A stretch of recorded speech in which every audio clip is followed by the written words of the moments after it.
It was a bright, early morning. Mr. Fox woke up and went to wash his face.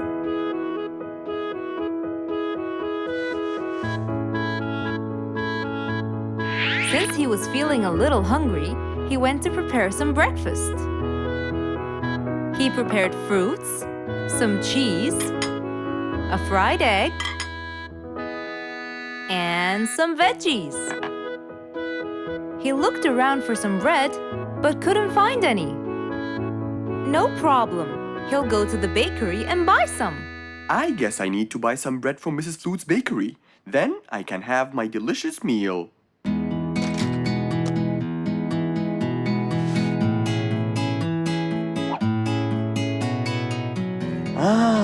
I'm very hungry. I'm sure glad the bakery is close by. I won't be needing my car.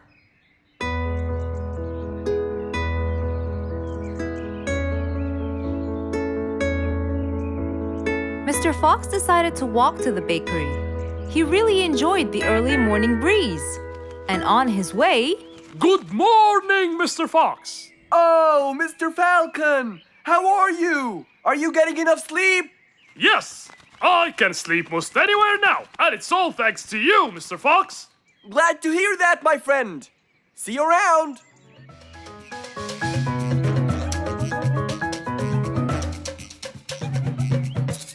When Mr. Fox finally reached Mrs. Flute's bakery, he found a long line of customers. He got in line and patiently waited his turn.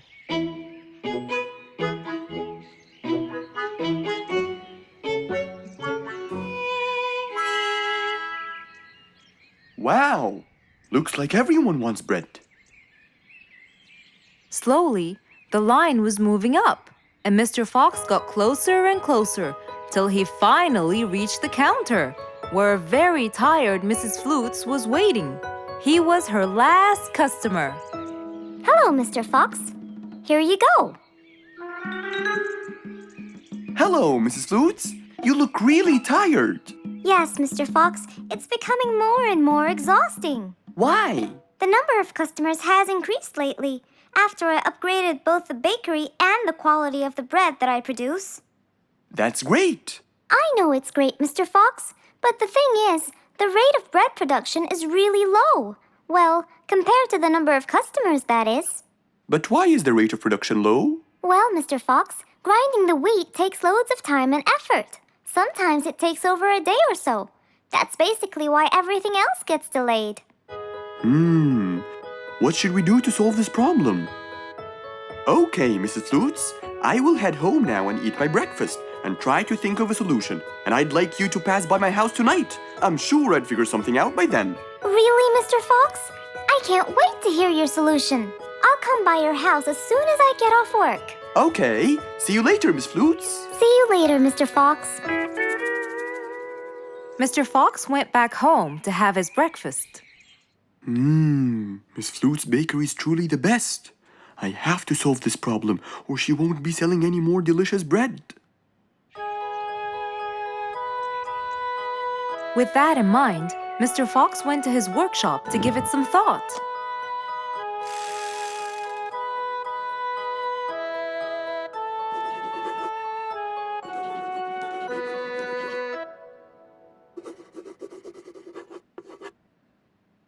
Finally, he had a great idea.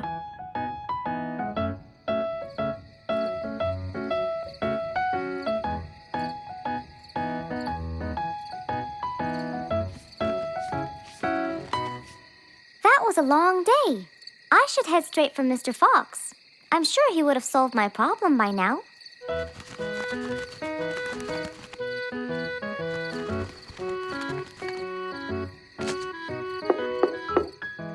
That must be Miss Flutes. Hello, Miss Flutes. Come inside. Hello.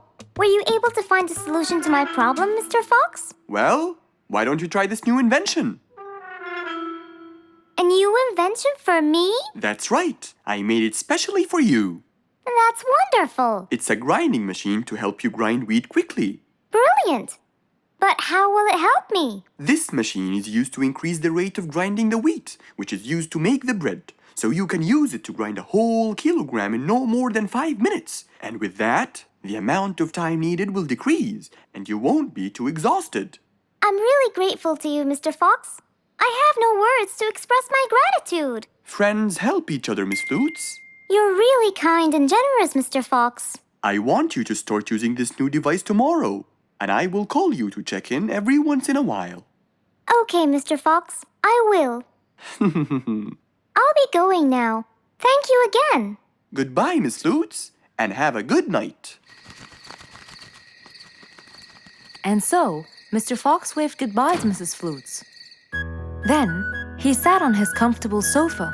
He looked out his window and admired the jungle he lived in for so long.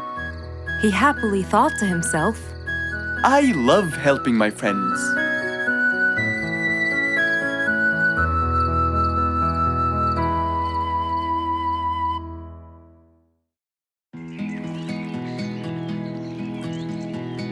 What a beautiful morning! Mr. Falcon should have been here by now. He was supposed to get me some sugar candies from the other side of the river. I can't cross that river on my own. I can't swim. I'd better go to Mr. Fox. He'll tell me what to do. and since Mr. Fox helped many more, she went to him and knocked on his door.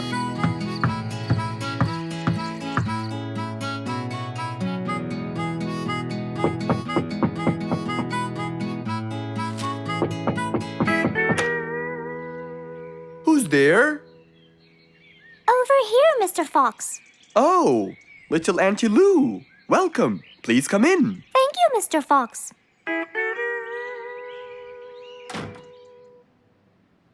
What can I do for you? Mr. Fox, my problem might seem small, and I know how busy you are, but Don't worry, Auntie Lou. Whatever it is, we'll find a solution. Tell me, what's bothering you? sugar candies. Sugar candies? But you love them. Yes, Mr. Fox, I do. That's the problem. The only place I can find them is by the other end of the river side, and I don't know how to swim. Well, how did you get them before? I had some friends who would cross the river and bring me some candies with them. But I can't wait for them to go every time. I want to be able to get them myself. I see. So you want a way to cross that river by yourself. Yes. Do you want to learn how to swim? Impossible. I'm so afraid of the water. It's my worst nightmare. Isn't there any other way, Mr. Fox? Sure there is. Let me think. Mr. Fox thought quickly and without delay, for there was already another way. He'll build a bridge for Auntie Lou, so she could cross whenever she wanted to. Little Auntie Lou, how wide is that river? Very wide, Mr. Fox. It won't be easy, but let's go. Into the workshop ran Mr. Fox. He grabbed some wood and his toolbox. He put them in his Jeep and hopped inside. Then he and Auntie Lou went for a ride.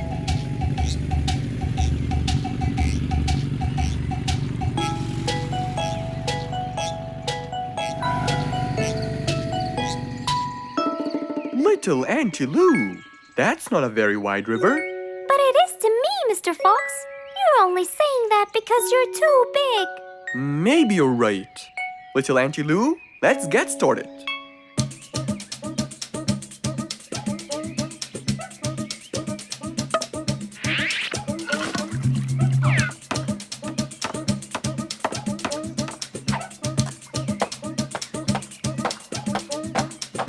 Finally, the bridge is complete.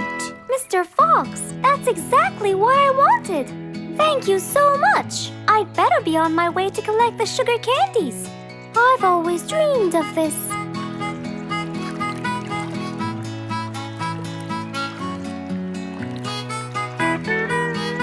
Enjoy the candy, little Auntie Lou. After giving his friend a happy end to the day, Mr. Fox took his car and carefully drove away.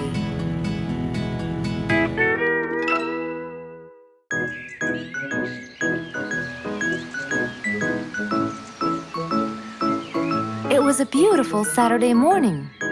Since the sun was shining and the weather was nice, Mr. Fox thought it was perfect for morning exercise.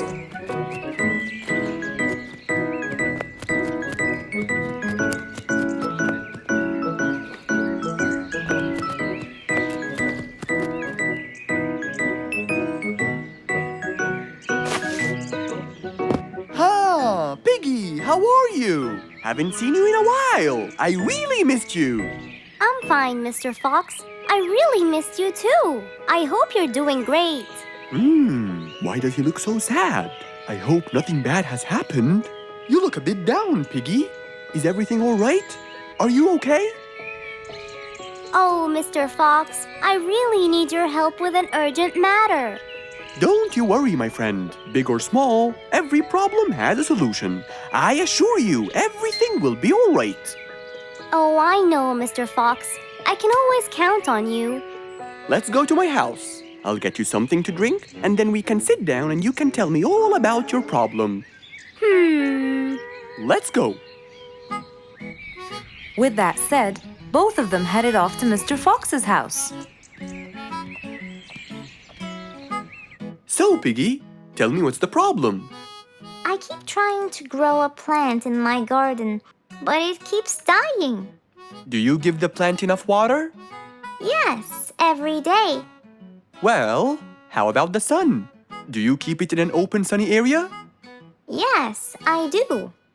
I plant it in my garden.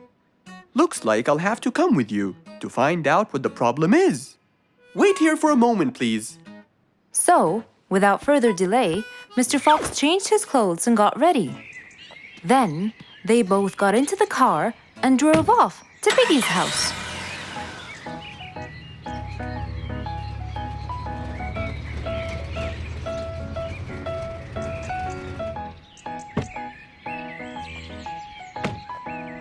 Look, Mr. Fox, these are the plants I told you about. Little Piggy, the plant you're trying to grow is ivy. And ivy likes to grow on something firm, like a gate or a wall. That's how they grow so tall. Ivy? I thought it was just an ordinary plant. Well, you can still grow it on the garden wall. Piggy, do you have a ladder? Yes, Mr. Fox, over there. Okay, come with me. Hand me the drill, please.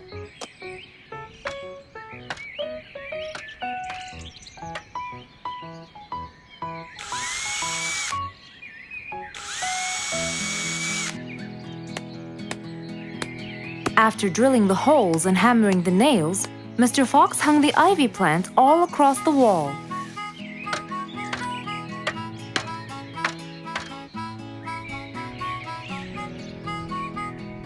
Now, when the ivy grows, it will find this wire to hold on to. I got it. Thank you, Mr. Fox. You're welcome. Take good care of it. After saving the plant and helping his friend, Mr. Fox took off. And that, my friends, was the end.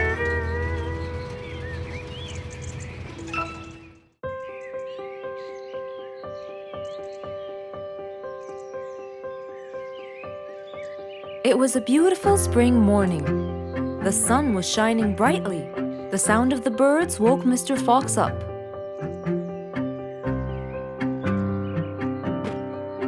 He changed his shirt, put on his tie, and his vest. Then he drank his tea. It was delicious. After reading a shop manager ad, he got into his car and drove off.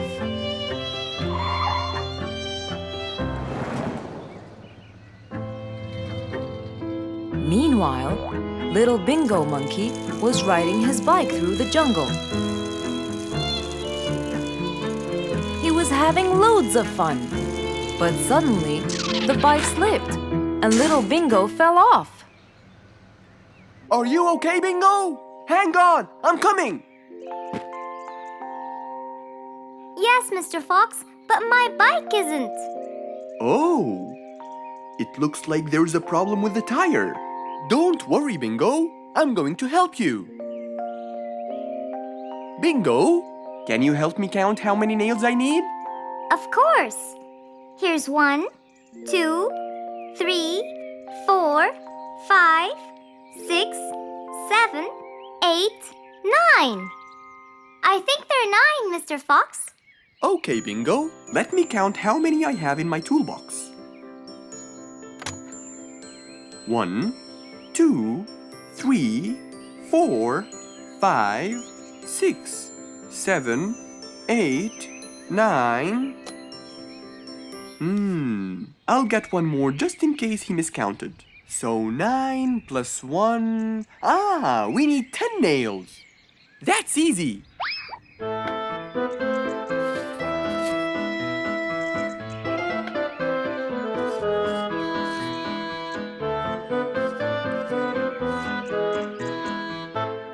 Okay, Bingo. It's all done. Thank you so much, Mr. Fox. You've helped me a lot. Come on, give it a go. So once again, little Bingo rode along happily. One nice spring night, Mr. Fox was sitting in his balcony, relaxing and drinking his favorite juice, when suddenly the phone rang.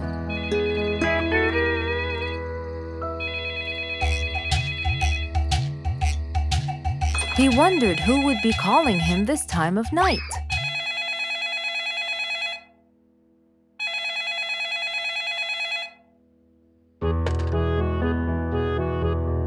Hello? Who is it? Mr. Fox, it's Rorik. Your Majesty, how may I help you? Well, Mr. Fox, I'd like you to come to my house early in the morning to discuss something urgent. Of course! I'll be there. After he hung up the phone, Mr. Fox went to sleep. He was supposed to wake up early. He wouldn't want to miss his appointment with the king.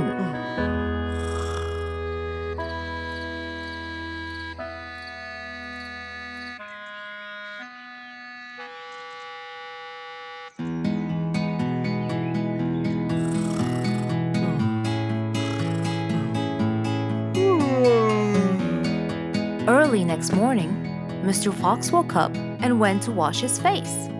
After that, he got dressed and was all ready for his appointment with the king.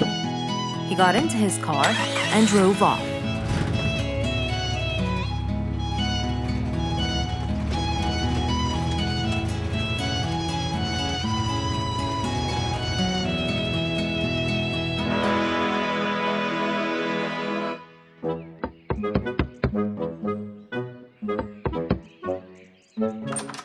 Hello, Mr. Fox. One moment, please.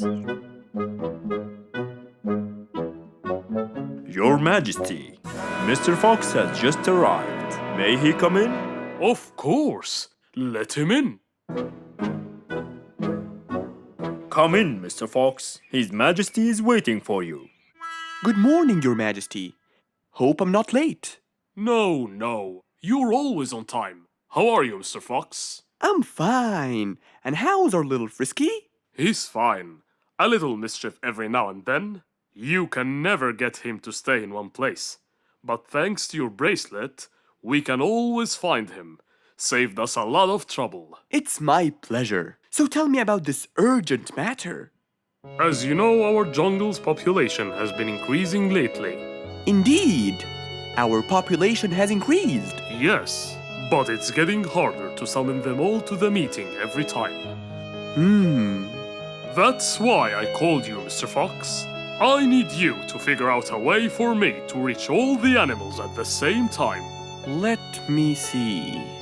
I need to think this through. That's okay, Mr. Fox. But please, don't take too much time. Don't you worry, Your Majesty. I will find a solution by tomorrow. As Mr. Fox got into his car to get back home, he thought all the while about the king's request. How could he help the king with his problem? With everything else Mr. Fox has faced, this might be a slightly bigger challenge for him.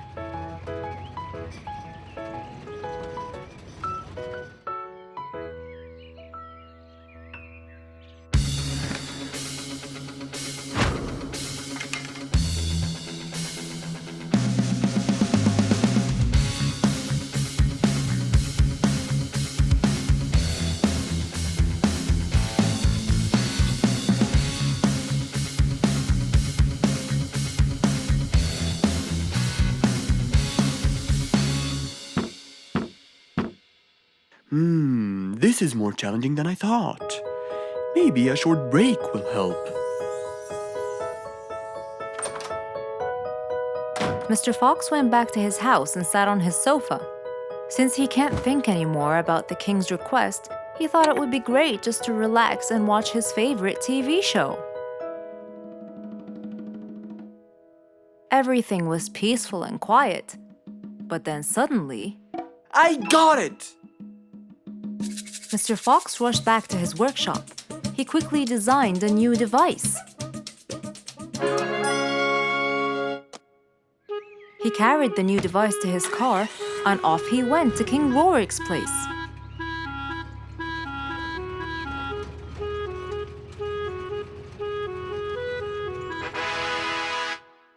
Mr. Fox, I thought you were coming tomorrow. Did you solve my problem? Yes, Your Majesty. This is a solution to your problem. That's great! But what's that, Mr. Fox?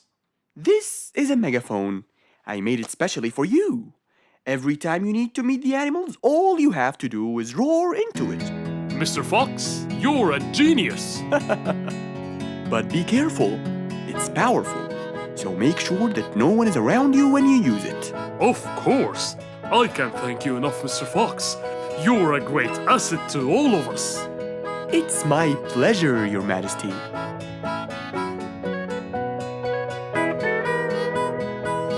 Goodbye, Mr. Fox. Mr. Fox got into his car and waved goodbye to the king. He was feeling happy and pleased.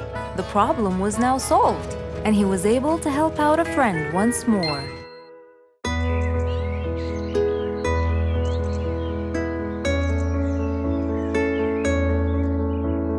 One cold morning, while everyone was shivering in their houses, Mr. Fox woke up and went to watch his favorite team play.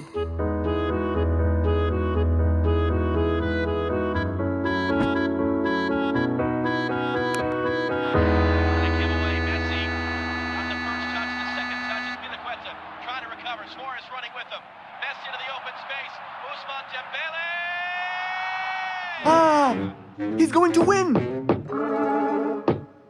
I wonder who could it be so early? Wait a second! I'll be right there! Good morning, Woody! How are you? It's been a long time since we last met. Oh, Mr. Fox, it has been a while. Tell me, have you finished building Nate's ship? Yes, Mr. Fox. I used teak and bamboo. Nate liked it a lot. He took it out on a trip. He and his friends had so much fun. Great! Mr. Fox, I noticed how beautiful your flowers look. You take really good care of them. Of course! And you know what? I'll tell you everything I know about flowers. Really? Thank you, Mr. Fox. Come in and have a seat while we talk. Okay. Woody followed Mr. Fox inside. Feeling a little cold, he waited patiently while Mr. Fox prepared 2 nice bowls of hot soup for them both. Here you go. Thank you. It's delicious. Glad you liked it. Now tell me, what's bothering you, Woody? How did you know that something was bothering me? I know you all too well, my friend. Okay. You know, it's really nice and warm here. Yes, warm weather helps me think and relax. Well, Mr. Fox, I'm sure you know that I've been a carpenter for a long time now. Of course. And during the winter, my business blooms. And my customers increase because I sell them the wood they use for their fireplace. Very good. But where's the problem? The problem is, they're not all the same. So each customer needs the wood to be suitable in size for his fireplace. That's true. And as you know, I work alone. So I take so much time and effort to cut and adjust the wood to suit each and every customer in this jungle. Sounds like a serious problem. He looks really worried. Okay, Woody, why don't you come with me to my workshop? It's round the back. There, we can think together and I can invent something to help you solve your problem. I really hope so, Mr. Fox. Don't worry, we will. I know. And you taught me that there's a solution to every problem. And Mr. Fox solves every problem. Ha ha ha! That's right, Woody.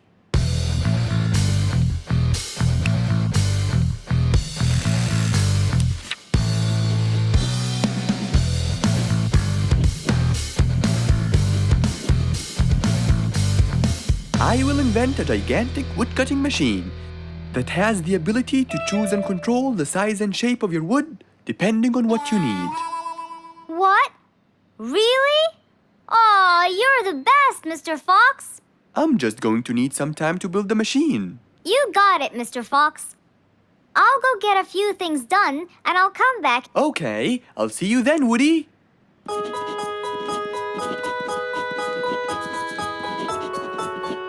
Mr. Fox started designing his cutting-edge invention.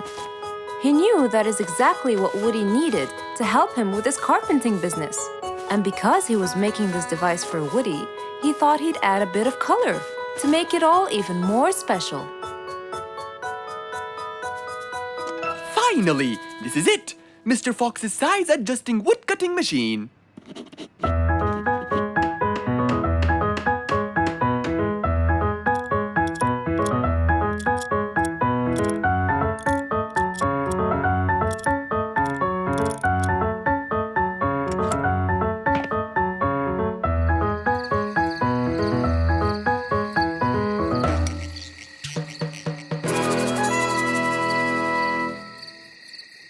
After finishing the device, Mr. Fox sat to listen to his favorite music, waiting for Woody, who came knocking on the door. Hello, Woody. You're right on time. Have you finished building the new machine for me, Mr. Fox? Of course I have. It's in my workshop. Let's go see it.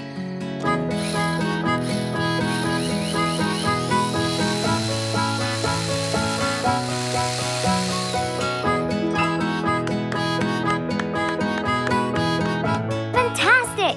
I don't know how to thank you, Mr. Fox. I'm really grateful for what you've done. Don't thank me. I only did what I had to do. I'd better be off now to cut more and more wood.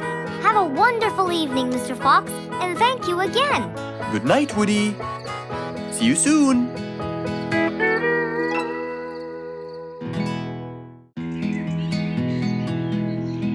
It was a beautiful morning. The sun was shining brightly over the jungle. And seeing how nice the weather was, Mr. Fox decided to go for a walk.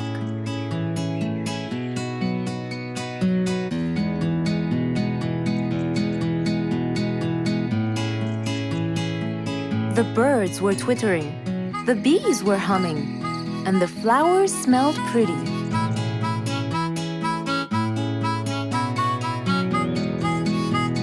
As Mr. Fox was passing by Bingo's house, he saw him doing something really strange.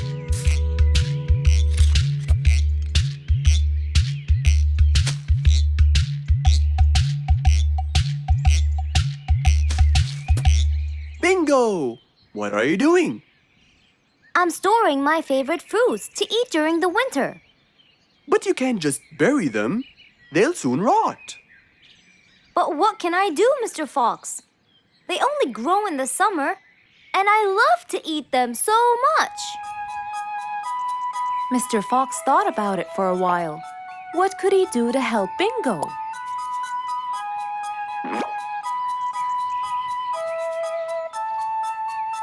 Don't worry, Bingo. I think I have an idea. Really? What is it? You'll have to wait and see. I'll just run to my workshop, and I'll be back before you know it. Okay. Mr. Fox went back to his workshop and gave it some thought.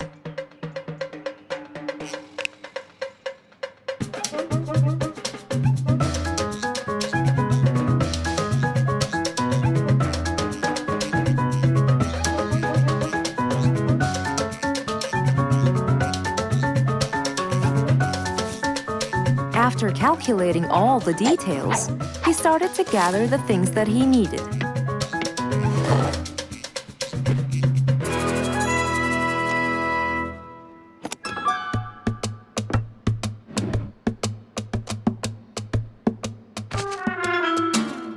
Then he took his toolbox and his car keys, and of course, the glass plates.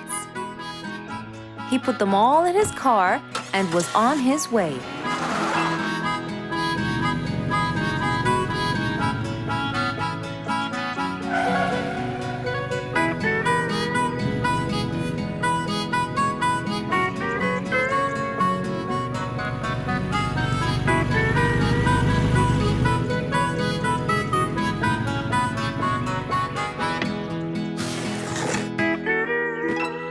What's all this for?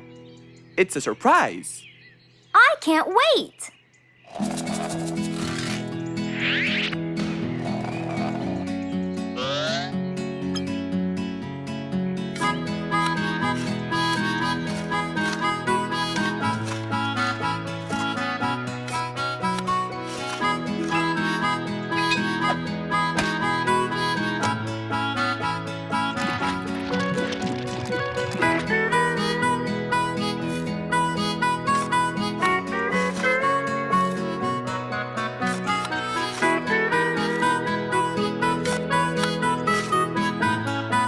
Mr. Fox was almost done, and Bingo was watching him, looking slightly puzzled.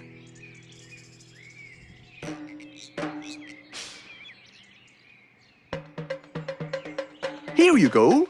You'll never miss pineapples again. So I can store them in here? No. You'll grow them in there. This is called a greenhouse.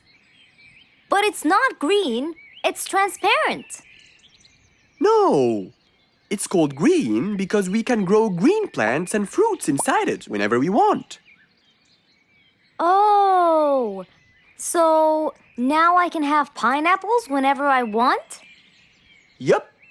Anytime you want. Awesome! Thank you, Mr. Fox. Glad I could help.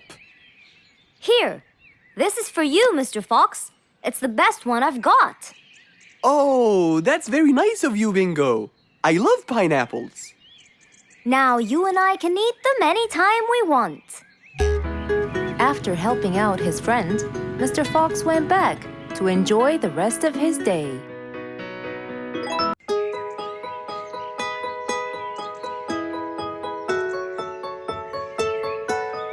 Beatrice was a little energetic bee. She wakes up early, eats her breakfast, and checks on her honey. Then, she goes out to collect some nectar. That smells great. I'll take some from here. Wow, that looks fresh. Here's my favorite type. And so, she went collecting all the nectar she needed, and when she was all done, she went back home. But as Beatrice came closer and closer, she could see that someone had been to the hive. Oh no! My honey! It's all gone! Who could have done this? Beatrice looked right and left, but no one was there. Sadly weeping with grief, she went to the place where she might find relief. Oh, Beatrice. How have you been? Mr. Fox! Beatrice, what happened? Someone stole my honey and destroyed my hive! Who would do such a horrible thing? I have no idea! I was out collecting nectar, and when I came back, I found... Calm down now, calm down. I don't know what I should do! Mr. Fox felt sorry for Beatrice. He kept thinking of a way to prevent this from happening again. Aha! I got it. You know who did this? No, but I can prevent this from happening again. Really? Really? Come with me. At once, Mr. Fox ran to his workshop. He grabbed some steel, some wooden plates, and his toolbox. He then hopped into his car with Beatrice by his side and drove away.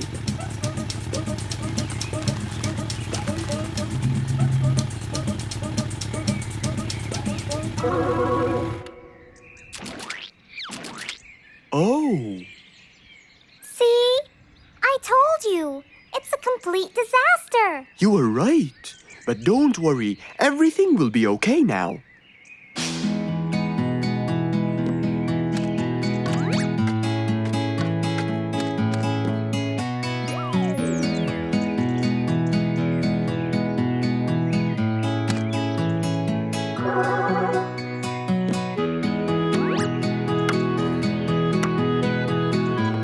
Mr. Fox started to work. He got the wooden plates and built a box out of them, which he put on the tree branch. Then, he surrounded the box with steel. He made sure the nails went in properly and made a door for little Beatrice. Now, all done. Wow, Wow! It's amazing! Thank you, Mr. Fox. There, take this too. And what's this? This is the key to your hive, so no one would enter without your permission. Really? Oh, I can't thank you enough. Don't worry about it, Beatrice.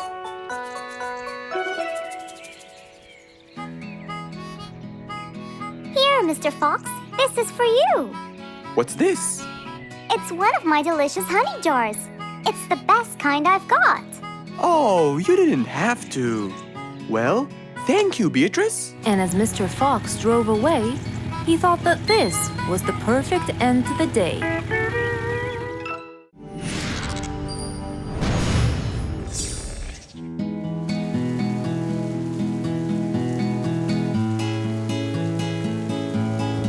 One stormy winter night, when most of the animals stayed warm in their beds and turned off the lights. There was thunder, there was lightning, and Woody the Woodpecker found it frightening. He knew he was in trouble, for his house will soon become rubble. Oh no! What am I going to do? I better go to Mr. Fox before things get worse. With a nice cup of hot chocolate, Mr. Fox continued reading his book when the doorbell rang. It was winter. No one would walk in the rain unless they had a complaint. Woody, what are you doing walking around in such cold weather? Hurry, come in.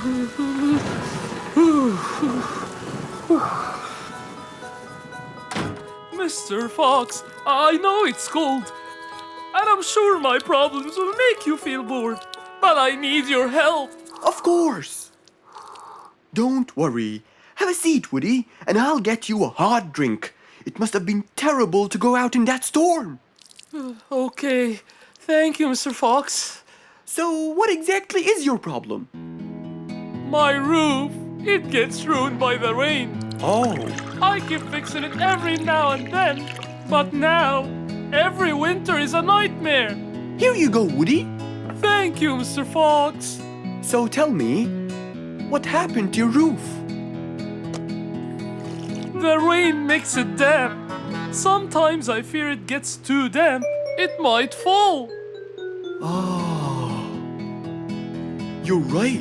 That's a serious problem. Well, will you help me? Mr. Fox knew he couldn't stop the rain, but he couldn't let Woody's efforts be in vain. There had to be another way. I have an idea. We need to guide the water off your roof. But how can we do that? Well, we need to visit the jungle shop. But first, we'll wait for the storm to pass.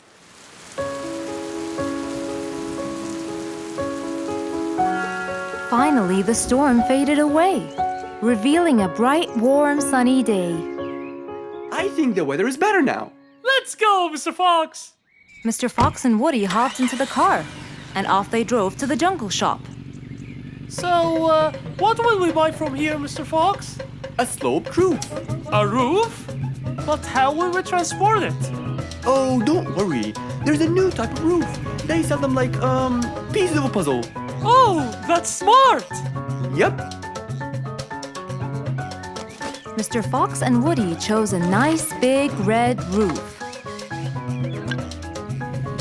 Then, off they went to Woody's house. Mr. Fox got a ladder and climbed up. He started to fix the roof from the top. Now, all we need is to put the pieces together.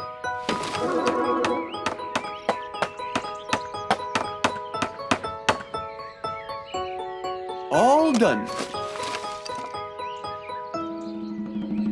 I'm coming down. Wow, it looks great!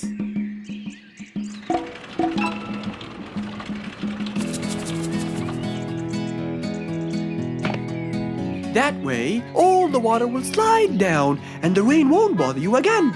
So, does that mean no more rainwater will enter my house, Mr. Fox? Of course not. I guarantee it.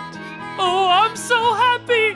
Thank you so much, Mr. Fox. Oh, it was nothing. We all like living in a dry, warm place in the winter.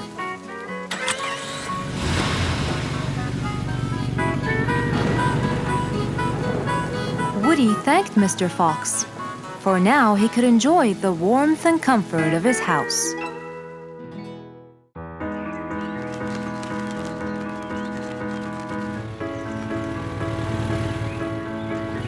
One beautiful spring morning, though tired and sleepy, Mrs. Sharpie the post owl was on her way to Alfie's house to deliver a parcel.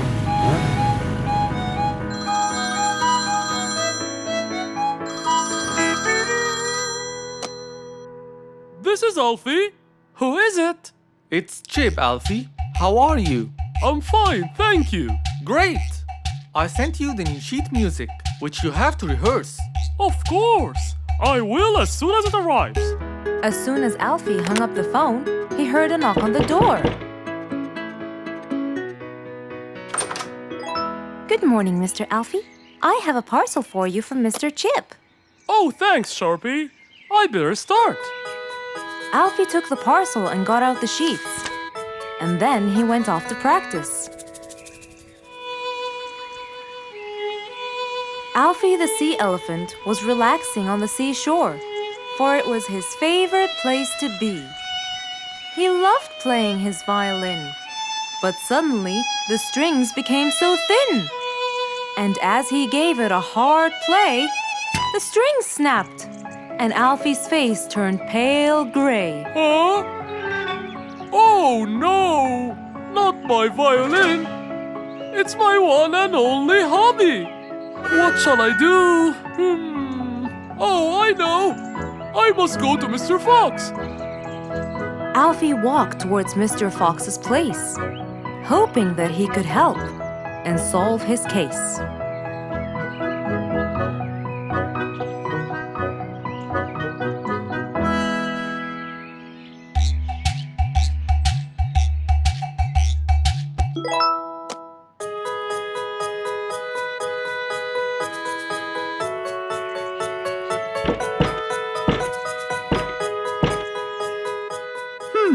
I wonder who?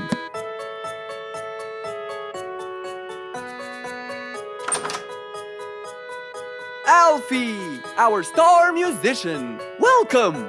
Come on in. Thank you, Mr. Fox. Have a seat. Would you like some lemonade?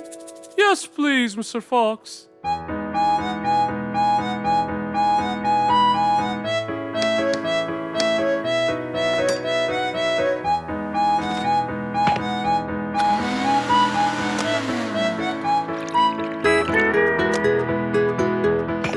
Mr. Fox came back with a glass of lemonade. He gave it to Alfie, then he noticed his violin. Oh, what happened to your violin?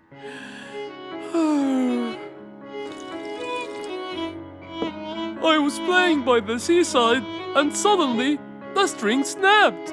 What do you think I should do? Well, we can simply buy some new strings and change them. I already bought them, but I don't know how to change them.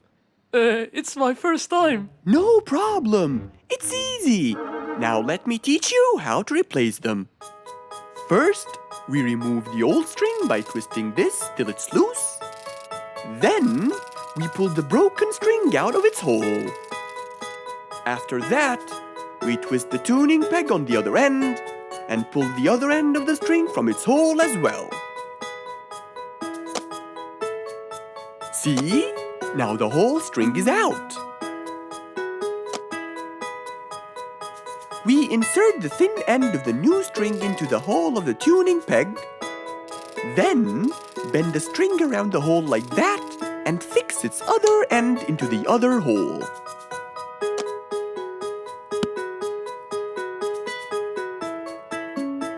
And there's the other string as well. Finally! Go ahead and play it. Okay.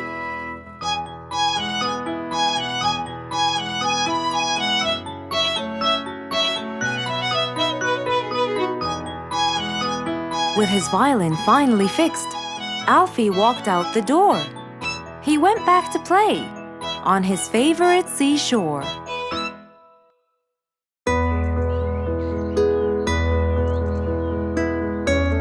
One bright sunny morning, as Mr. Fox was having his morning coffee and reading his newspaper in the balcony, his phone rang.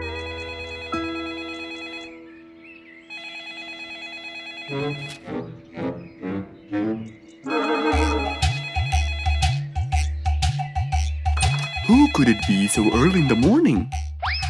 Hello? Hello, Mr. Fox. It's Rorik. Oh, hello, Rorik. How are you today? Not very good, I'm afraid. Why is that? My piano. I tried playing it today, but it sounds weird.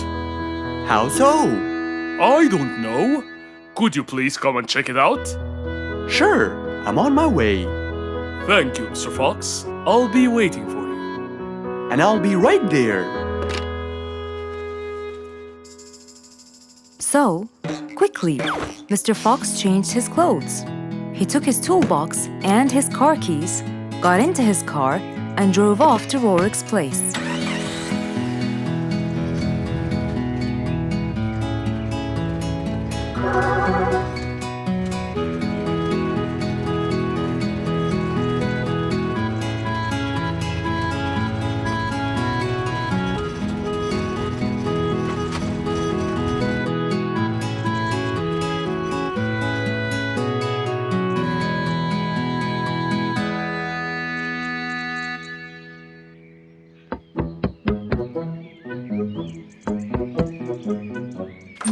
Hello, Mr. Fox. One moment, please. Your Majesty, Mr. Fox has just arrived. Of course. Let him in. Come in, Mr. Fox. His Majesty is waiting for you. Good morning, Rorik. I came right away. Oh, you're here, Mr. Fox. Please help me with my piano. It's the only thing that comforts me. Don't worry, Rorik. I'll see what I can do. Mr. Fox started to check the piano. He tried playing a few notes. What is it, Mr. Fox? Is it broken? Mr. Fox, please answer me. It sounds horrible. It's not broken, Rorik. It just needs tuning. Do I have to buy a new one? No, Rorik. It's very simple. I can tune it for you. Really? Thank you, Mr. Fox. I almost had a heart attack. However, Oh no, not that word. I'm sorry, but it might take a while. Oh, it's okay. I can wait. Okay then, I'll get started.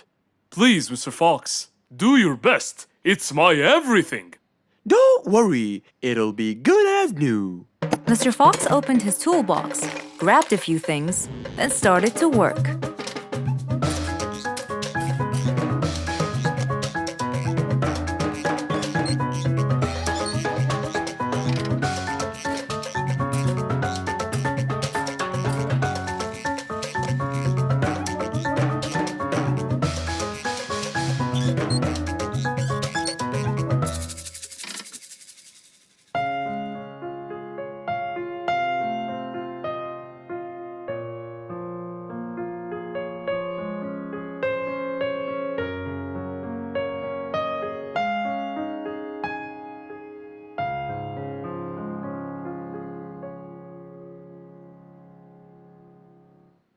Beautiful. It sounds beautiful. Told you everything will be alright. I can't believe it. Thank you so much, Mr. Fox. Anytime, Rorik. And with that, Mr. Fox's work was all done. He waved goodbye and drove along happily. He had helped out a friend once more. For helping each other is everything you could ever wish for.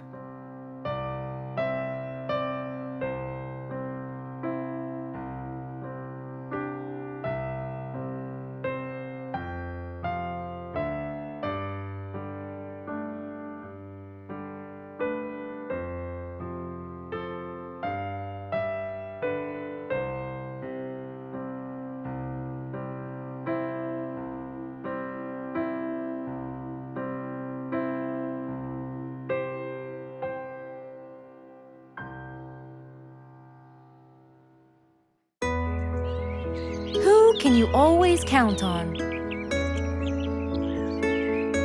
They're always there when you're feeling down, ready to draw a smile and remove that frown.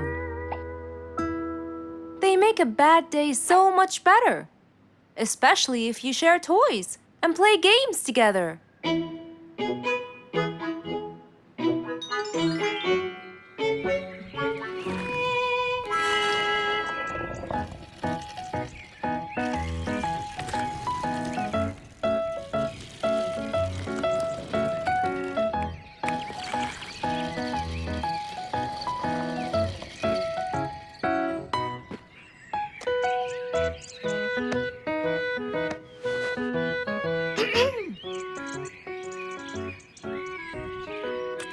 Officer Sherlock Fluffs? I'm with you, Officer Poppy Holmes. I think we're moving in the wrong direction. You might be right, Officer Poppy Holmes. I can see footsteps in the opposite direction.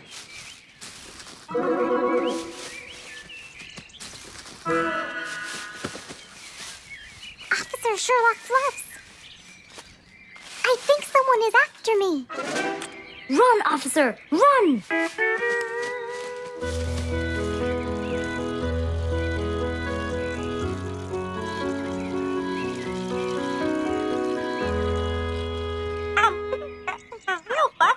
What do you mean? Poppy! Poppy! You there? Poppy! I can't believe we lost the connection. Poppy!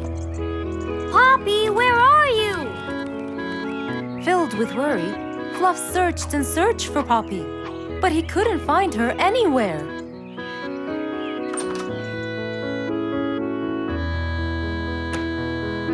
Hey there, Fluffy. What? How come you're here? I thought you'd eventually come home. What happened to your walkie-talkie? It's not working. But we just got it. I know! I was looking everywhere for you. Aw, Fluffsy, were you worried about me? Stop it! We need to fix this thing. Do you have any idea how? Hello? You're the smart one. But I'm not much into technology. You know that. At least take a look at it. I did, before you came. I got nothing, really. Should we go over to Mr. Fox? I think we should. Let me change first.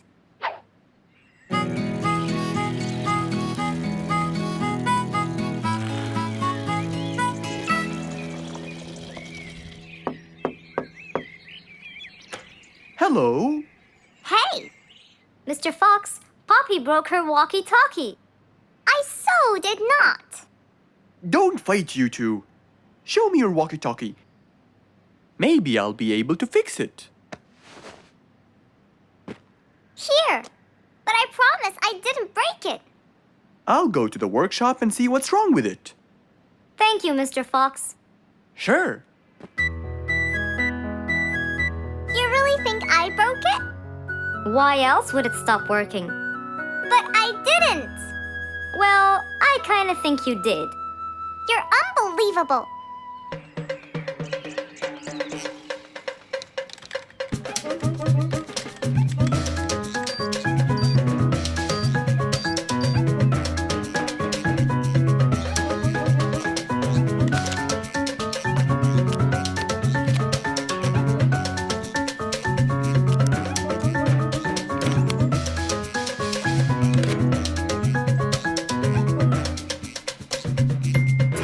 It's working just fine.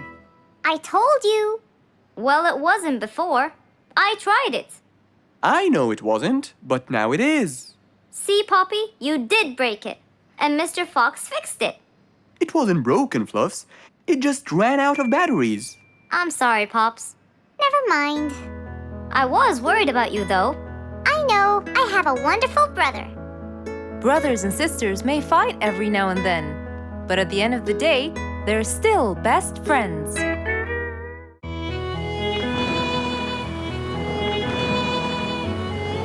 One day, the mighty eagle flew to his nest. All he wanted to do was rest. He felt bitter, he felt cold. He was really getting old. He knew he needed someplace new. So, off to Mr. Fox he flew.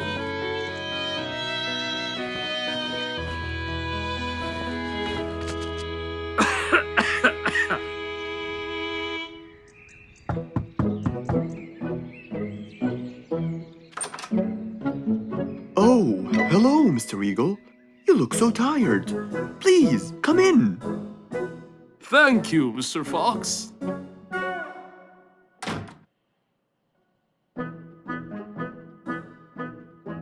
Now tell me, how may I help you? Mr. Fox, I spent years in prosperity and glory, but I'm old now and tired. I can't live out there alone in that cold weather. Where do you live, Mr. Eagle? By the mountain top. I see. The wind is strong there. I bet you catch a flu every now and then. Well, I didn't used to, but that's all in the past. Now I'm old and weary. I'm not what I used to be. Plus I get so lonely up there. There is no one around to talk to, and no one to help me get better if I get sick. Why don't you come and live with us in the jungle? I looked around, but I couldn't find the right place for my huge nest. I'm too old to build a new one, and I can't really stay in someone's home. Mr. Fox kept thinking for a while. What could he do to help his dear old friend?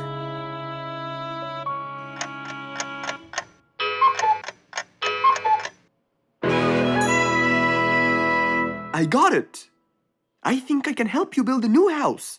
Have no worries.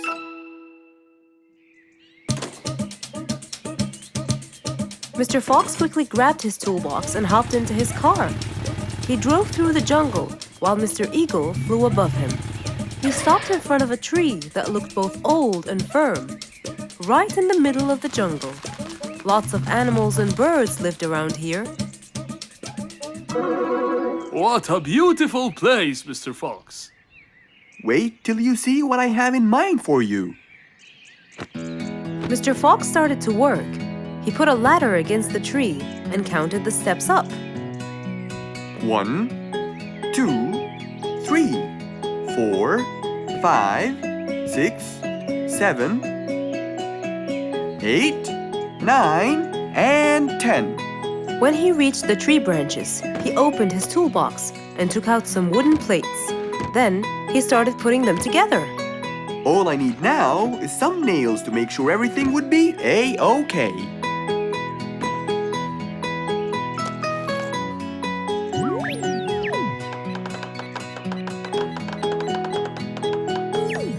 We're almost done, Mr. Eagle. Can't wait to see what it will look like, Mr. Fox. Oh my! What a wonderful treehouse! And it's all yours, Mr. Eagle. My own home. I can't believe it. Thank you so much, Mr. Fox. You're most welcome. As Mr. Eagle got inside his new house and closed the door, he felt a happiness like never before. He knew Mr. Fox's idea was truly the best, for there was comfort, there was warmth. He felt really blessed.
was past midnight.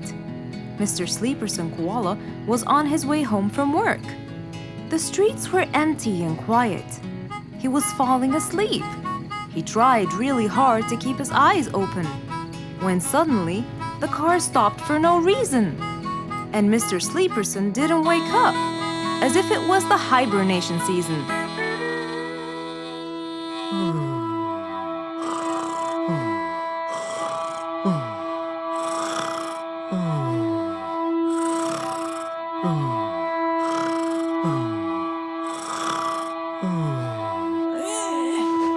What is that? Mr. Sleeperson fell asleep on his driving wheel. The horn was too noisy for Mr. Fox to bear. He tried to block the sound out, but it was no use. He pulled his cap over his head, put earmuffs, but it was all in vain. He couldn't bear that horrible sound any longer. What a horrible sound! Who could it be this late at night? Oh no! Mr. Sleeperson! It's you again! What brought him here this time of night? And he slept on the driving wheel. Excuse me. Mr. Sleeperson! Hello? Hello?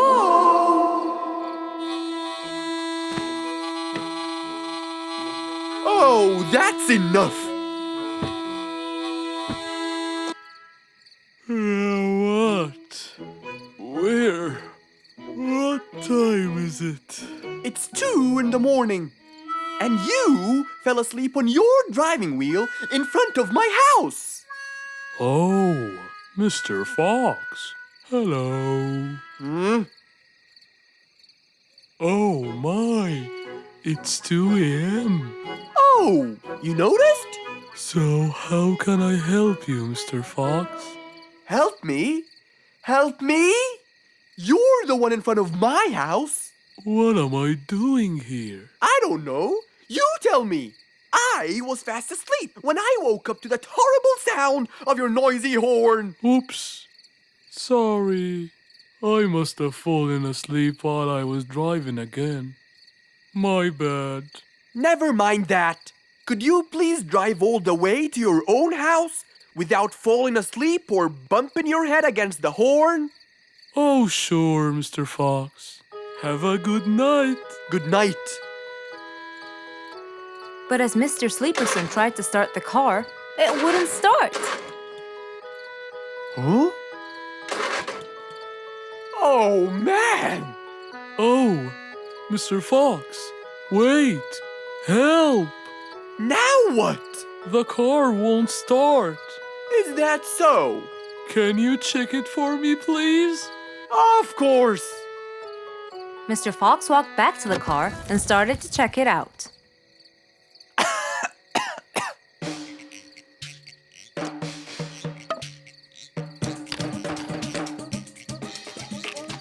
Everything seemed fine. However, when he lowered the hood cover, he found Mr. Sleeperson sleeping in the back seat. He couldn't control his anger. He banged the hood cover. But Mr. Koala was still asleep.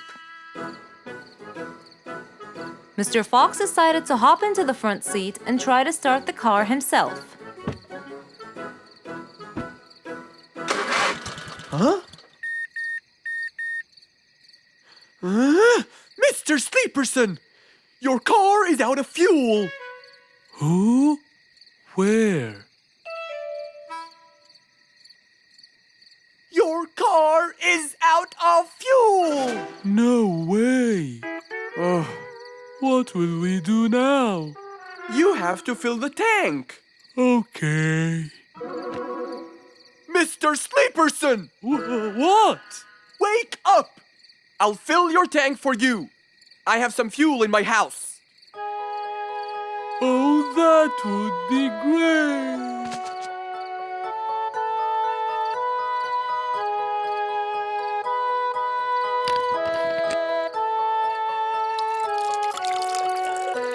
Mr. Sleeperson, it's all done.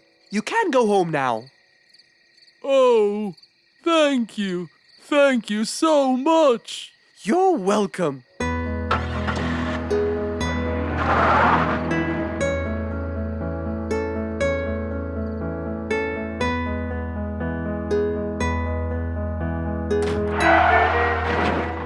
Oh, not again!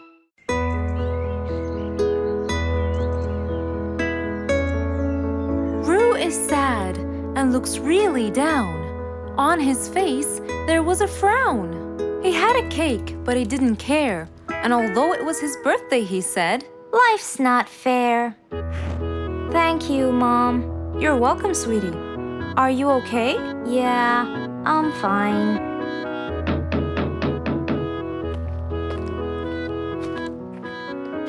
"Oh, look who's here." It was Roo's best friends, Poppy and Fluffs. Hey there! Happy birthday! Wow, neat birthday cake. Yeah, just a normal birthday cake, traditional birthday hat, and the same old wishes over and over again. Roo, are you okay?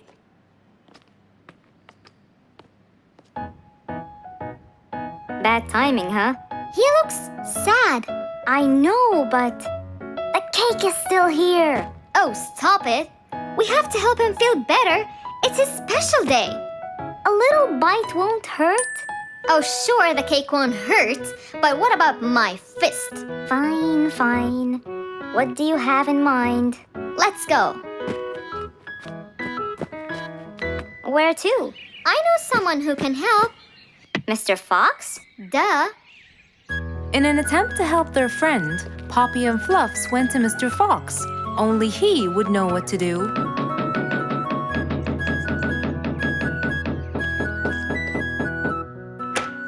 Hey, Carrots. Do you have any lemonade, Mr. Fox? I stopped apologizing for his behavior long ago. You know, Fluffs, he's just Fluffs.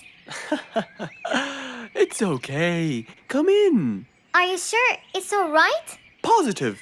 It's always the right time. It's Roo's birthday, and he's pouting.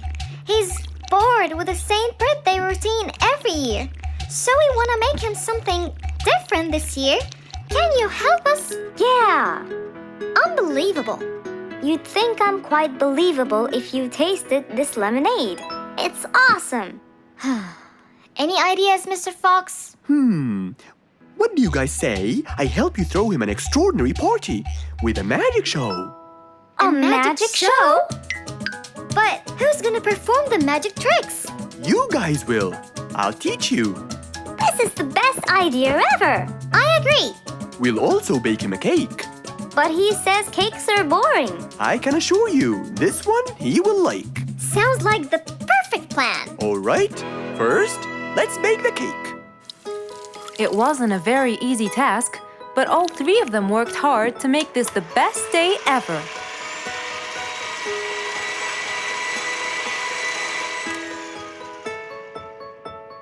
This is the coolest birthday cake ever!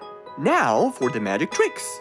We need a bottle of water left in the freezer for around 2 hours and a plate full of ice. We'll also need some food coloring and soda. I'll get the color blue. I'll get the green and the yellow. And I think I'll get the red. We are all set now, I think. Not yet. What else do we need? Invisible ink. Huh? Fluffs and I will pour it over everything, including ourselves. And you, Pops, will give Roo this magic glitter. When he sprinkles it, everything will become visible. Cool. Let's go.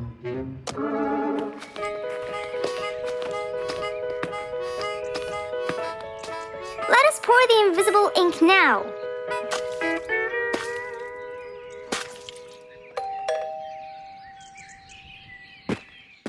Hey, Roo! Hey, What are you doing? just sitting here, bored.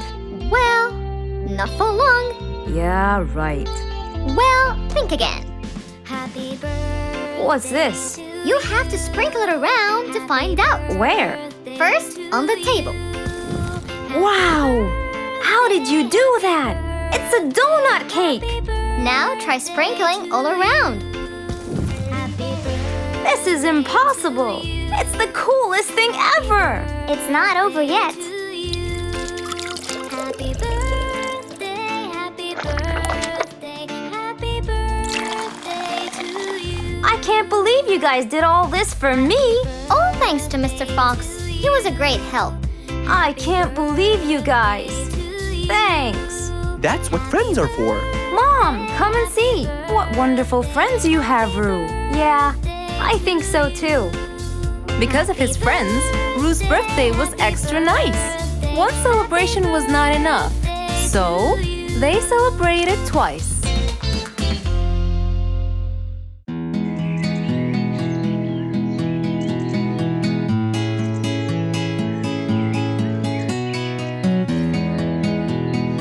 Spike the Dragon always bragged about how good he was at photography.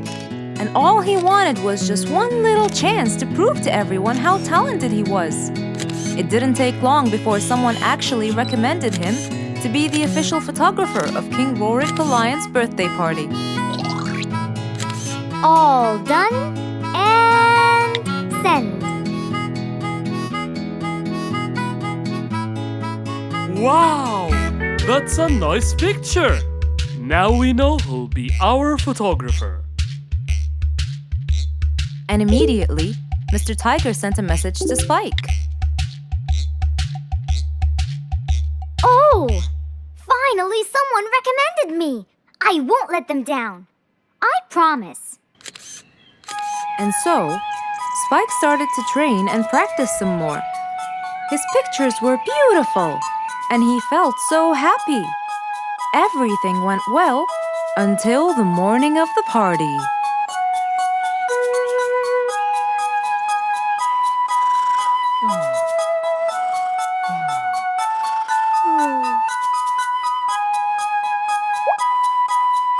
Oh, today's the day. Finally! Maybe I should train some more.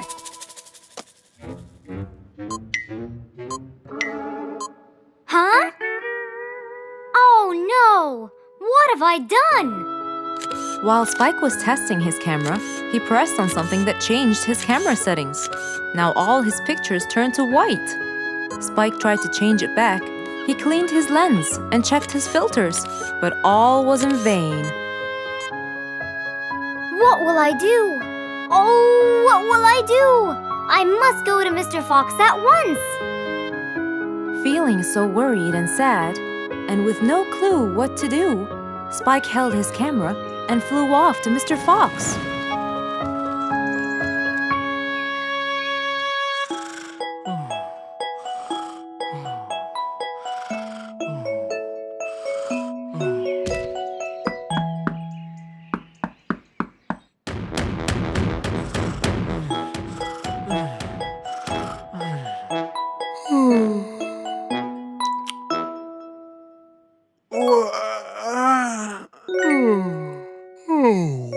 How could it be this early?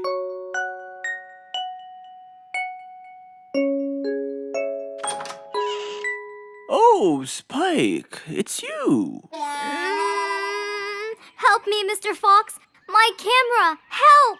All white, broken. Help! Calm down, calm down. Please, come in. Spike followed Mr. Fox inside. He sat down and started to speak slowly. You know today's the king's birthday party. Yes, and you've been hired as the official photographer. Congratulations, Spike. Oh, Mr. Fox, it would soon be condolences. What? Why? My camera. It's broken. Broken? Yes, I woke up early today and tried to check it. But I found that every picture I take becomes white. Have you checked the lens? Yes, and I re-cleaned them to be sure. But it's no use. And the filter? Everything. The lens and the filter. Can I take a look at it? Mr. Fox held the camera and started to check the settings. Where could I buy another one now? Do you have a professional or digital one? I don't think you'll need it, Spike. I'll go straight to prison, right? No, it wouldn't be fair to send the most talented photographer to prison. They'll all laugh at me. Are you sure about that?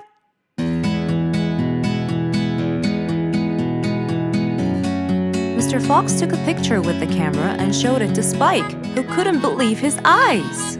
Wow, it's back. What was wrong with it? Looks like you accidentally increased the gamma. Oh, I forgot to check that. Thank you, Mr. Fox.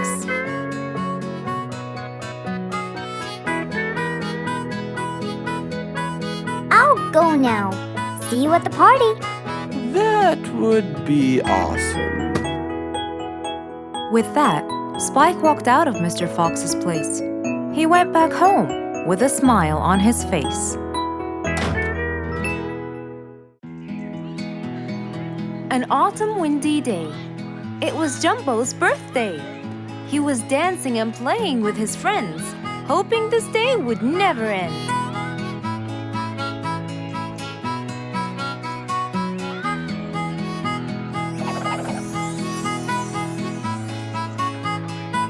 Everyone ran to hide all the same, but Jumbo slipped and fell. And that was the end of the game. All the animals heard the fall, but Mommy Jumbo ran before them all. Jumbo!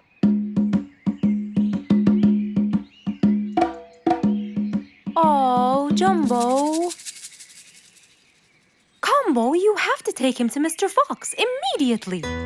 So, without further delay, off to Mr. Fox's house they hurried away.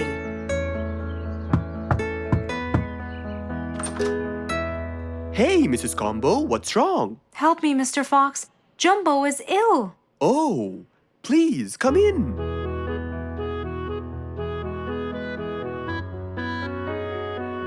You look cold, Jumbo. I'll get you something hot to drink. Thank you, Mr. Fox.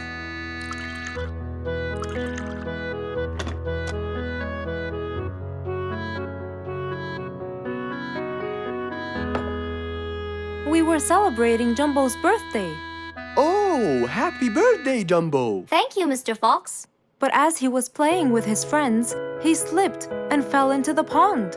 He started shivering and sneezing. I feared he might be sick, so I thought I should bring him to you, just in case. Well, why don't you lie down, Jumbo, and let's take your temperature. Open your mouth. Say, ah. Ah. Fever. Stuffy nose. Red dots all over his trunk. It's definitely sniffles. Oh my, sniffles? Don't worry, Mrs. Combo. It's just a sniffles fever. It will go away. All you need, champ, is some rest and just one pill of antidote. And when you're better, you can go back to play with your friends. Thank you, Mr. Fox. After thanking Mr. Fox, Mrs. Combo took Jumbo back home to let him rest.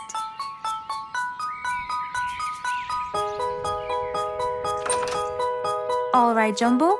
Now all you need to do is follow Mr. Fox's advice and keep Mr. Thermometer under Under my tongue? To find out if I'm all better so I can go outside and play with my friends? But first, you gotta Keep my thermometer in my mouth? right, son. You can count on me. Now, you'll stay put and oh, sorry. Call me when it beeps.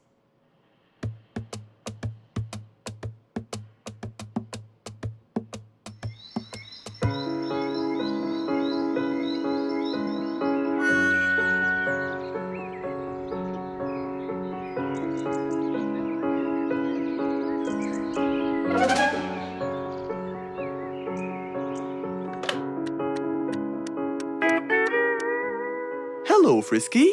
How are you? Hi, Mr. Fox. Rue and I were playing and I'm about to win. Listen, Frisky. I'm going to visit Jumbo now and check on him. I'm sure he'd be really happy if you and Roo come with me. What do you think? Great idea, Mr. Fox. I want to check on him too. We'll meet you there. As agreed, Mr. Fox met Frisky and Roo at Jumbo's house. I'm coming.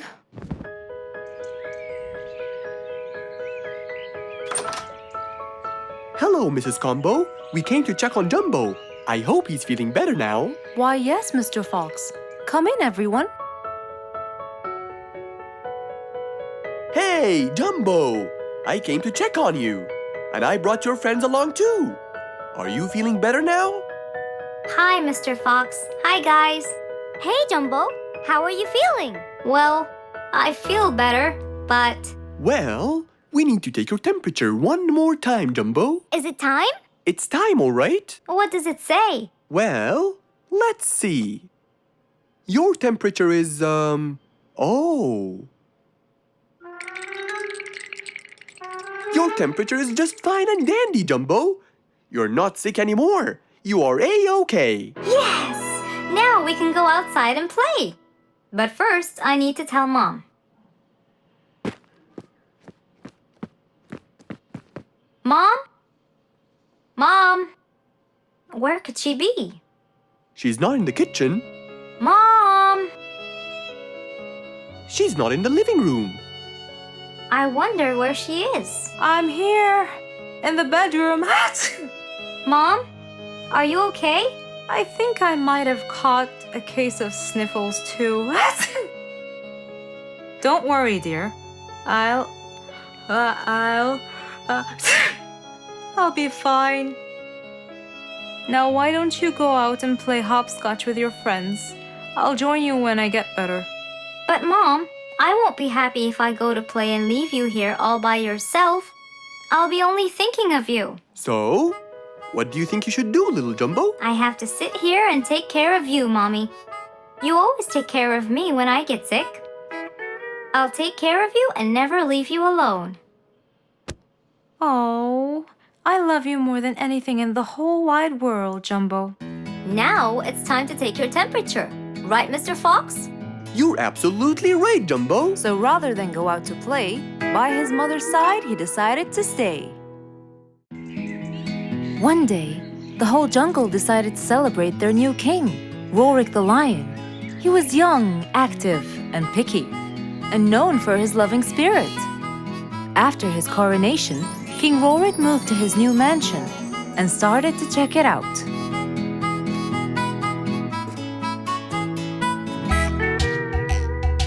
Great! And that's my throne, right? Exactly, Your Honor. Well, I'd better check it out. Yes, please do.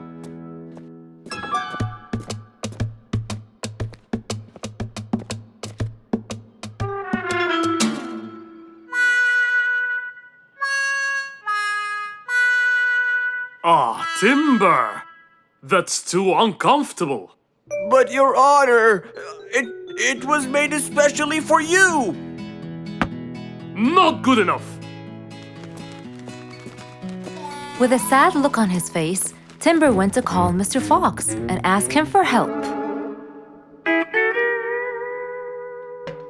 Meanwhile, Mr. Fox had just finished his morning exercises and was heading back home.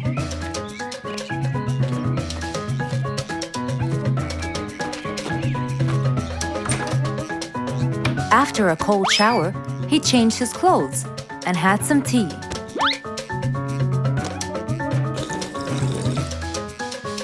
Then, he quickly read about the king's coronation in the newspaper.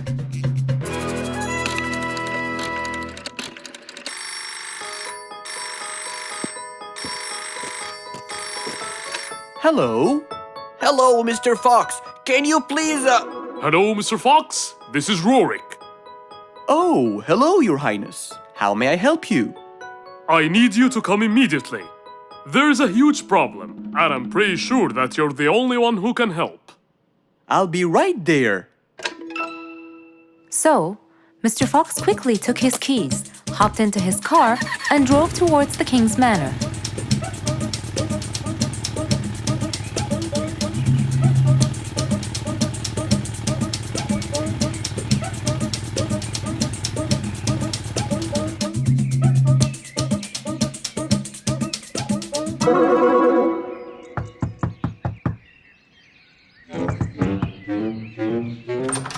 Hello, Mr. Fox.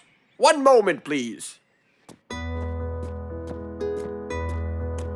Your Majesty, Mr. Fox has just arrived outside requesting an audience. Of course. Let him in. Come in, Mr. Fox. His Majesty is waiting for you. Good morning, Your Highness. What seems to be the problem? Oh, Mr. Fox. Good, you came quickly. Always at your service.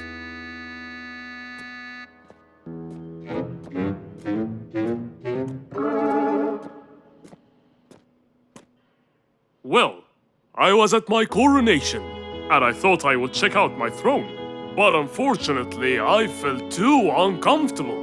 Can you believe that I'm gonna rule the jungle on an uncomfortable throne? But I hear it was carved out of the best kind of stone. But it still hurts my back. Oh my! Anyway, I've decided to design my own throne. What a great idea! But I need your help to make it as soon as possible. It will be my pleasure, Your Highness.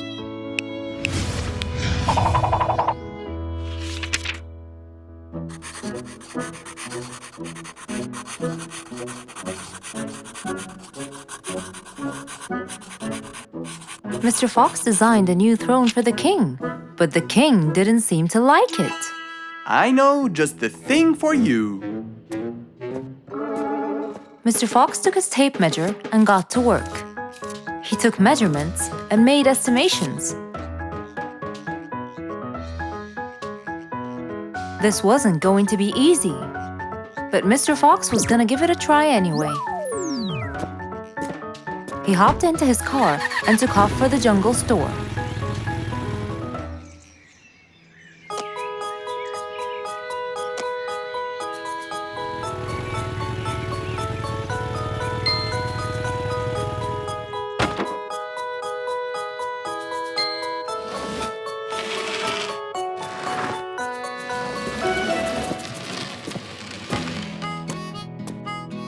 All done. Can you please try it now? Wow! That's exactly what I wanted. Glad you liked it, Your Highness.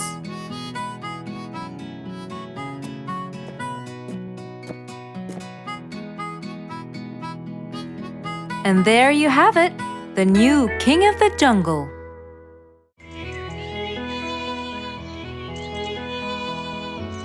It was a very fine day. In the beautiful month of May, Mr. Fox decided to go for a walk.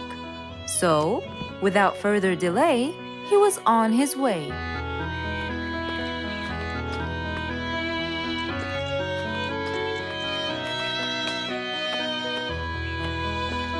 While Mr. Fox was walking, enjoying the sun and the trees, he heard a quarrel at a distance and someone saying, Stop! Please!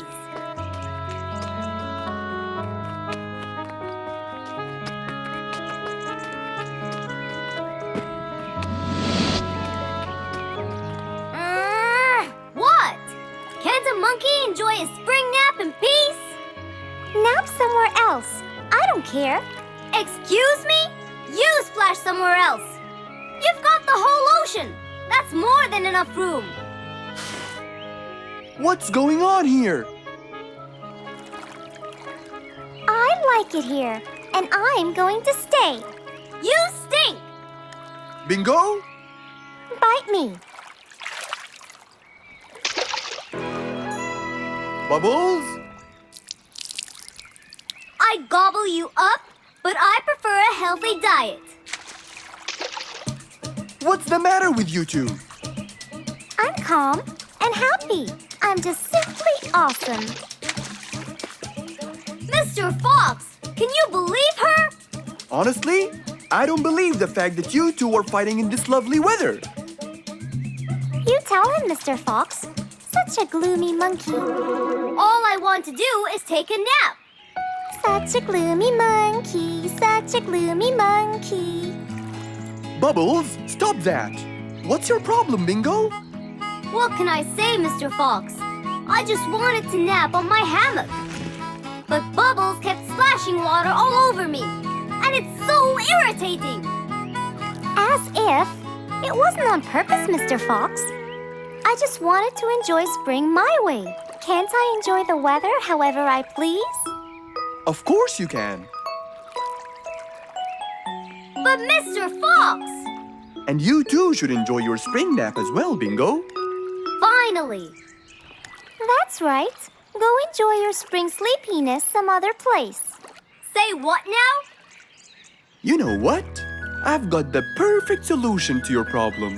Really? Yes, and it's very simple. What is it, Mr. Fox? Wait here for a second. Don't splash water for a short while, okay? Fine.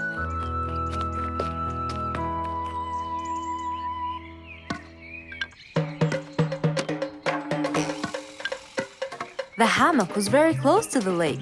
That's why Bingo got water all over him every time Bubbles splashed. But Mr. Fox wasn't gonna let them fight.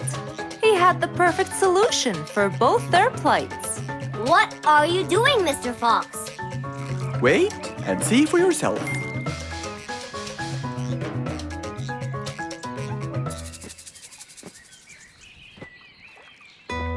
Let's see.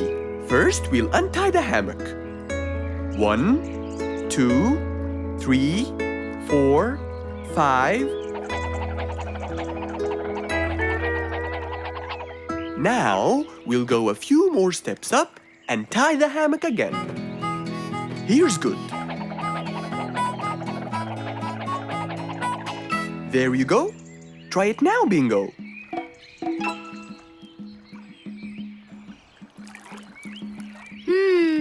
Very comfortable, Mr. Fox. I love it. And the air up here makes me sleepier. Bubbles, give me your biggest splash. Whoa! Ha ha ha ha ha. Whoops. Sorry, Mr. Fox. Don't worry about it. I feel fresh. Mr. Fox's work was done. First there was trouble, now there was none. For there was indeed no better deed than rushing to help a friend in need.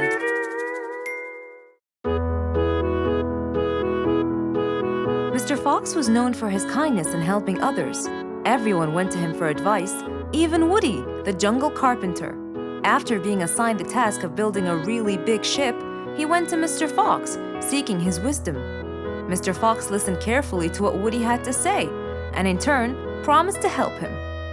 He started a research on shipbuilding, and after hours and hours of hard work, he finally got it. Yes! I've got it! But there is something I need to check first. Mr. Fox went for a walk in the jungle, looking carefully at every tree on his path. Then he stopped in front of one and said, Yes! That's the one! Immediately, Mr. Fox took a paint bucket. He wanted to mark the tree, so he wouldn't forget which one it was. After that, he got into his car and drove off.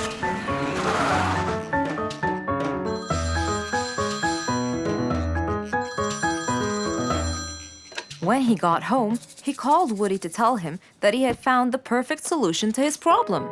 It only took a few minutes before... Oh, Woody, right on time.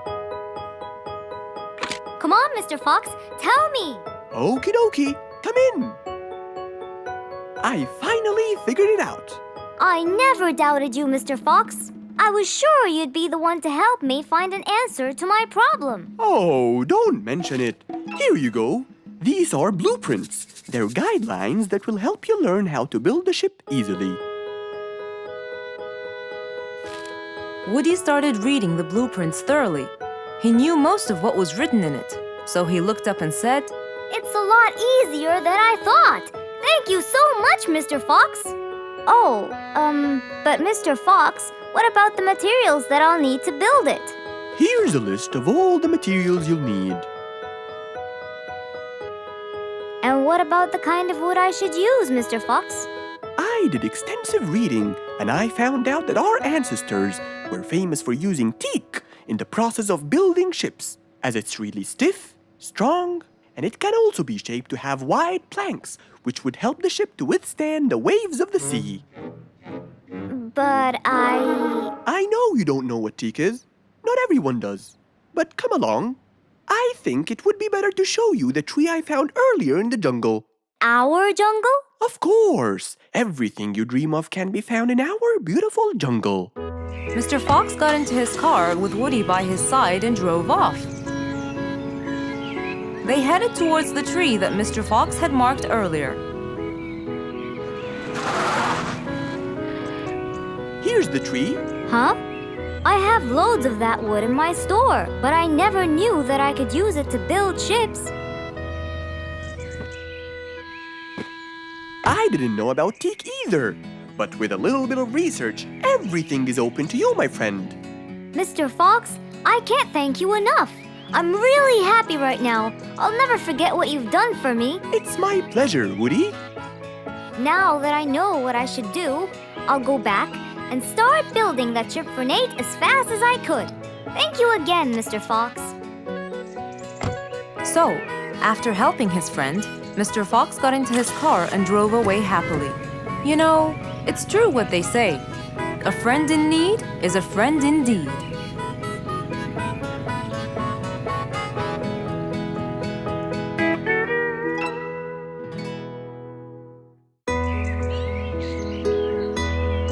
Just imagine if you woke up one day and all your food was gone. Your house was a big mess and the oven was turned on. What happened exactly? You really can't tell. But that's what happened to our friend Giselle.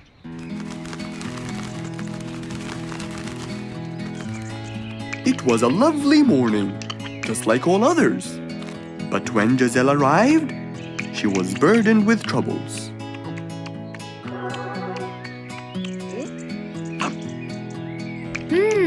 These are good. Yeah, my mom makes the best pancakes in the world. Look, it's Giselle. Hey, Giselle, come join us. Have some of these delicious pancakes. Thanks. I'm not hungry. What's wrong, Giselle? You guys, I think a thief broke into my house. What? Food has been going missing from my home, but I didn't think much of it. But the amount of food disappearing kept getting bigger and bigger. And yesterday, all of my food went missing. And there was a huge mess at my house. I even found the oven turned on.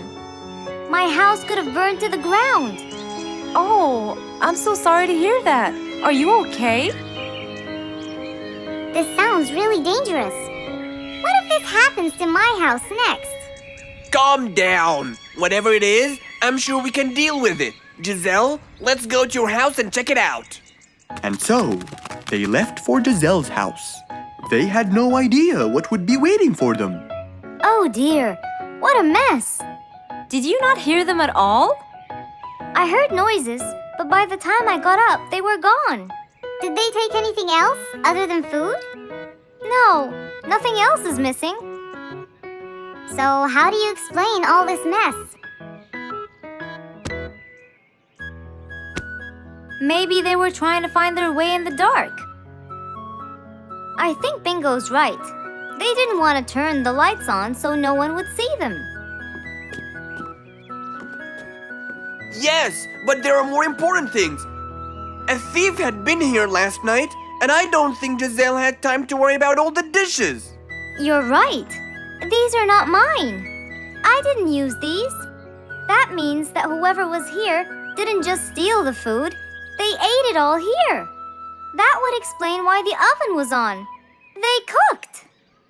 Okay, calm down. We'll figure out a plan to catch them. But first, let's clean everything up. They started cleaning the house, trying to help their poor friend out, while being so worried about what's going to happen next. Any idea how we're going to catch them? I have an idea. We'll have a neighborhood watch. You know, we'll stay up around the house so we can catch them as soon as they come near. Sounds great. Giselle, why don't you go and get some sleep? We'll take care of it. Thanks, guys. They all sat in anticipation, ready to jump on the thief without any hesitation. But hours passed by with no one in sight. They started to become very, very tired. Does anybody else feel a little bit sleepy? Yeah, and cold, and a little hungry.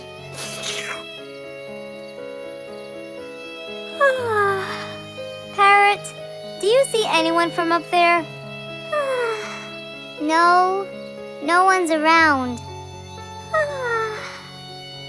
Guys, you can go home. I'll stay here for the rest of the night. I'm not tired.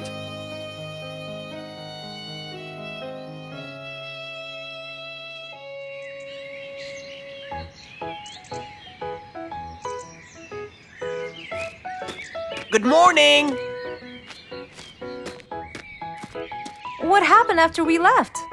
Did you see them? I heard a noise from the bushes near the house, but no one was there. They must have seen me, got scared, and ran away. Wow, you must have looked so tough. How did you get them so scared? I'll teach you guys. First, you have to stand chin up, hands on your waist, and look so focused. Then, you walk back and forth in front of the house, so they wouldn't have a chance. Don't get distracted by anything, and most importantly, carry a weapon. A weapon? Yes, these are mine. A salt shaker and a ladle? It's a pepper shaker. You sprinkle it in their eyes and then hit them with a ladle. Ooh, scary. Okay, I think I got it. I'm going to be on neighborhood watch duty tonight. I'll go get ready. See you all later. And so, with a big responsibility to bear, Bingo guarded the house, steady and aware.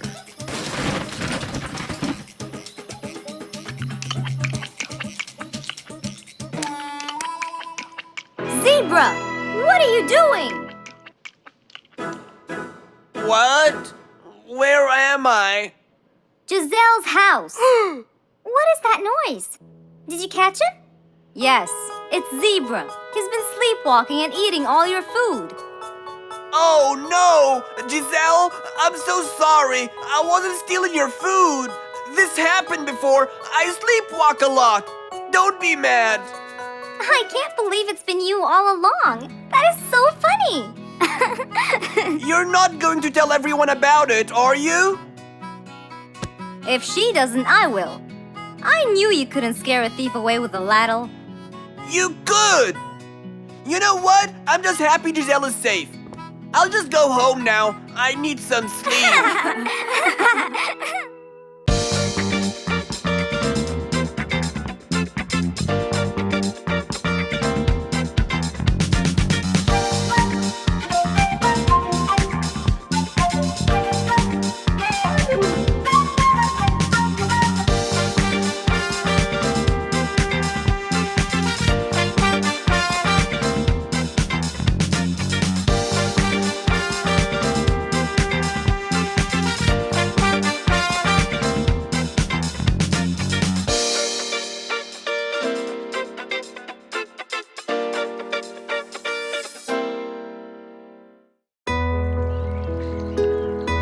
Rose stood in front of her painting stand, holding a few colors in her hand. But things weren't going as she planned. I think I should just paint the pig blue. No, wait. Maybe this will do. Maybe I should just take some of the pink color on my feathers.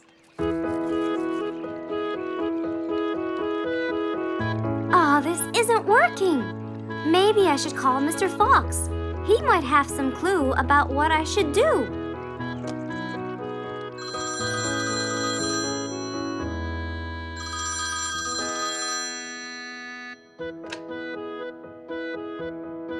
Hello? Hello, Mr. Fox. It's me, Rose. Oh, hello, Rose. How are you? I'm fine, Mr. Fox, but I do need your help with something. Do you think you could come and meet me? I'm at my usual painting place. Sure, I'll be right there. So, without a moment to lose, Mr. Fox got ready, got into his car, and drove off to where Rose was painting.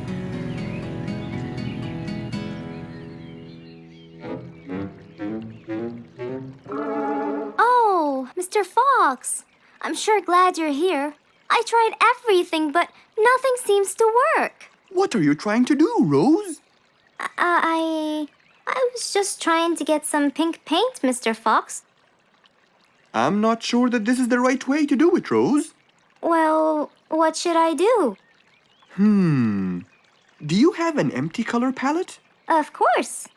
So, what colors do you need? I have red, blue, yellow, black, and white. But I still need pink, green, orange, purple, and brown. Let me see. If we take a bit of red and a bit of white, we can make pink. Oh, it's just like magic. How about the other colors? Do you want to try? Why, yes, I would. But which colors do I use? Use your imagination, Rose. I want to try red and blue. Okay. Wow! Now I can paint my violets purple. Do you want to try again? Sure. This time I'll try red and yellow. Nice. Now you have orange. It's beautiful, Mr. Fox. But I'm still missing green. Well, let's see. We still haven't mixed blue and yellow, have we? Right! This is a really cool shade of green. Now you can paint all you want. But, Mr. Fox, what about brown? Right. I almost forgot. Let's try orange and blue. Yes, that's it. I really can't thank you enough, Mr. Fox. Don't worry about it. I really like your painting. You do? Yes. It's quite colorful. Well, thanks to you. Now, whenever you're missing a color, all you have to do is try some together. All the colors that Rose once knew, when mixed together, turned to something new. Pink, purple, orange, and green. Something she had never seen. It was a bright sunny day. Mr. Fox had had his breakfast and was now out doing his morning exercises. It was then when he saw Woody, who was passing by. Ah, Woody, how are you? Haven't seen you in a while. I really missed you. I'm fine, Mr. Fox. I really missed you. I hope you're doing great. Why does he look so sad? I hope nothing bad has happened. You look a bit down, Woody. Is everything all right? Are you okay? Oh, Mr. Fox, I really need your help with an urgent matter. Don't you worry, my friend. Big or small, every problem has a solution. I assure you, everything will be all right. Oh, I know, Mr. Fox. I can always count on you. Let's go inside. I'll get you something to drink, and then we can sit down and you can tell me all about your problem. Let's go. Woody followed Mr. Fox to his house. There, Mr. Fox prepared something special for Woody to help make him feel better.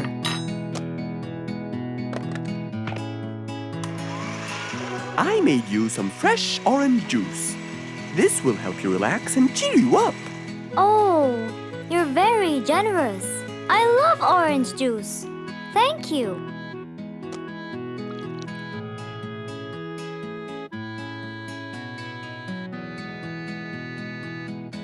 Mr. Fox, I'm really sorry to bother you over and over again, but I had no choice. Oh, no worries, my friend. You know, Mr. Fox, I'm the jungle carpenter. My business has been growing recently, and now I have many customers. Yes, you're a hard worker. You deserve it. I used to build boats for fishermen. I got famous for my skills, especially after I built Nate the fisherman the boat of his dreams. He went and told everyone in the jungle about it. They overwhelmed me with requests. That's fantastic. I'm really glad to hear that. But Nate came to me yesterday and asked if I could build him a ship. One big enough for him and all his friends, as he is planning to go on a fishing trip. It's for a special trip, he said. Yes, I've heard about that. Well, the problem is, I've never built a ship before, and I have no clue what kind of wood I'm supposed to use. I don't know what to do. How will I build him the ship he needs without the proper wood? Will you help me, Mr. Fox? Whoa, that's a serious problem. I'm gonna have to look through my books. Well, you're never too old to learn something new. I could use some time. I'll call you as soon as I find a solution. I will be waiting for your call. I know you'll be able to help me, Mr. Fox. After Woody left, Mr. Fox started his researches on shipbuilding.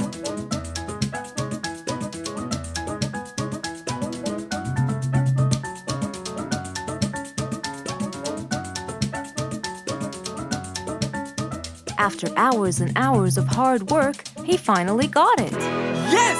I've got it! But what did he get? We'll find out in the next episode.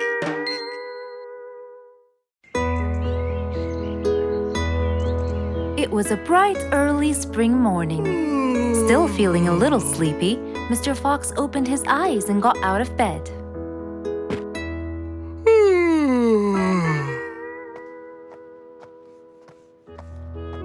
Since the weather was beautiful outside and awfully tempting, Mr. Fox decided to go for a walk in the jungle. The sun was shining, the birds were twittering. It was a very peaceful morning. Well, sort of. Worried that something terrible could have happened to one of the animals in the jungle, Mr. Fox sprinted towards the sound. Are you kidding me? You're the size of an air balloon! Are you making fun of my size, you piece of you? What? Take that back now, you... No! I'll never take it back! This was all your fault!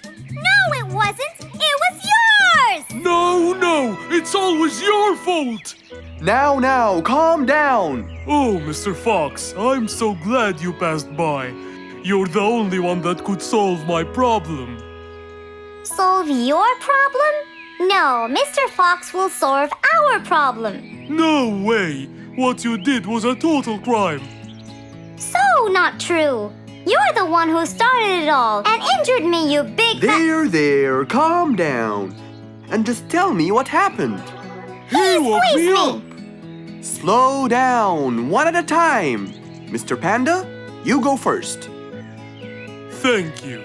Now, I was walking heading to my house when I realized that for me to get there, it will take me 12 minutes. And I was so tired and sleepy. So I thought about it, and I realized I should just lay here for a while and take a short nap. And just as I was starting to get comfortable, I found little chicklets screaming with the highest pitch into my ears, Mr. Fox. My ears! Can you believe that? Well, that's not a very nice thing to do, little chicklets. Why did you do that? But I didn't, Mr. Fox. And how is that? I was heading to my favorite lake, and I was walking just right behind Mr. Wicks, when all of a sudden, out of nowhere, he decided to lay down and fell to the ground and squeezed my beautiful wing. And if it wasn't for my high-pitched voice, I would have been dead by now. Well, that was pretty dangerous, Mr. Wicks. What should I do, Mr. Fox? I was really tired and I needed my nap. So I took it. What should a panda do to take his nap? Can't you just wait till you reach your own house? Or at least look behind you before you decide to fall down? My house is 12 minutes away, and all the walking had already stolen away all my energy. I had to take a nap to recharge. I can't keep on walking forever. Then look behind you or sleep next to a tree or something. Why don't you watch where you're stepping? It was a very troubling matter indeed. The little chick almost got crushed. But Mr. Wicks didn't mean it. He was just so tired that he fell asleep. Right? Mr. Wicks, answer me. Did you intend to squeeze little chicklet's wings? Of course I didn't. Were you aware that you were going to take a nap in the middle of the road? Actually, I vividly remember. I walked to the tree side first, but when I woke up, I found myself in the middle of the road. How many naps do you need per day? From 5 to 7, I would say. Did you take a nap before you decided to head home? Of course. Do you usually nap in between? Not always, but today I went so far from my house. I tried to hurry to nap at home, but I'm too slow. Say no more. I now know the answer. Really? Yes. Worry no more, little chicklets. From now on, Mr. Wicks will always nap at his own house. Just a second. Aha! There it is! Is that what they call caffeine? My, I didn't think it was that huge. No. It's something even better. Better than caffeine? And chocolates too.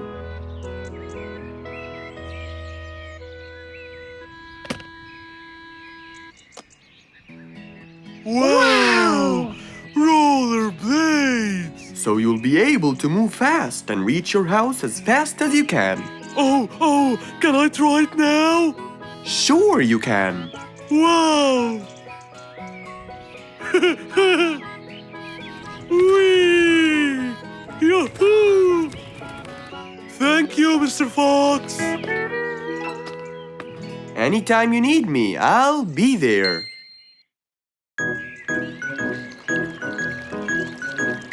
It was a nice warm autumn day. Mr. Fox was doing his morning exercises, sit-ups, push-ups, and running on the jungle track. A very refreshing start to the day. But then, unexpectedly, fog started to form, stopping any plans to enjoy the beautiful weather. Why is there fog covering the whole jungle? This is really strange. It's been happening a lot lately. I really hope everyone's all right. I should head home now. Oh, I think I should probably stay home today. I don't have my morning newspaper yet. And how would I? It's impossible to see. Aha! Wait a minute. I'll try calling Mr. Falcon. He'll definitely tell me what's going on. Mr. Fox held the phone and dialed Mr. Falcon's number.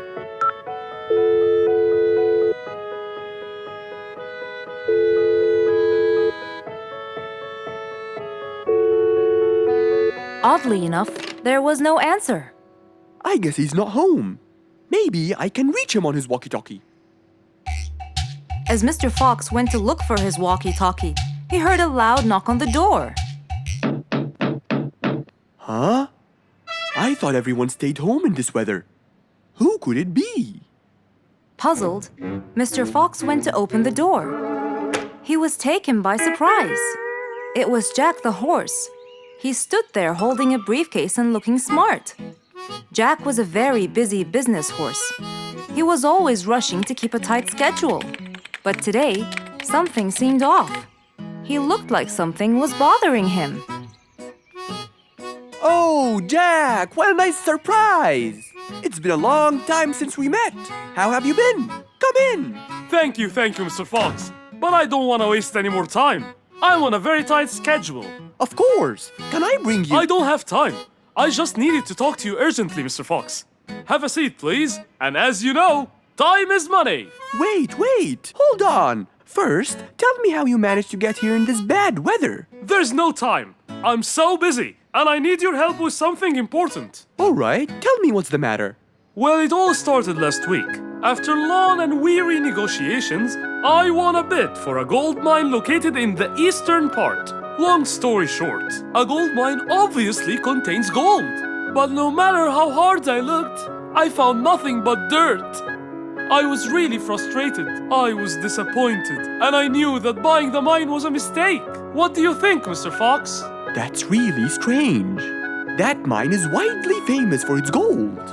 I have an idea. We go there now and see what we can do. But wait here for a second. I need to bring something that will help us. Are you sure you don't want to drink anything? Yes, thank you, Mr. Fox. But please, hurry up. You know that time is money, and I can't waste any more time. I get it. Just give me 2 minutes. Too much, Mr. Fox. So, Mr. Fox went to his room to change his clothes, trying to be quick. Then, he went to his workshop. He looked everywhere for his metal detector. When he found it, he took it and went back to his house, where Jack was standing there looking at his watch, with that usual impatient look on his face. Mr. Fox, why are you late? I have a really important meeting tonight at 8, you know. We're making a deal. And I don't want to waste any more time. You know that time is money. Time is money. I know that, Jack. But now we're wasting more time, aren't we? Right. Let's take my car, Mr. Fox. Okay. The fog had gradually started to clear away, and the vision became clearer and clearer. But as Mr. Fox was about to get in the car, something happened. What's that? What's going on? What happened? That's what we'll find out in the next episode.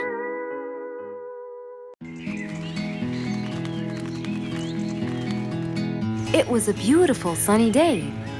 Feeling bright and early, Mrs. Sharpie was on her way to work.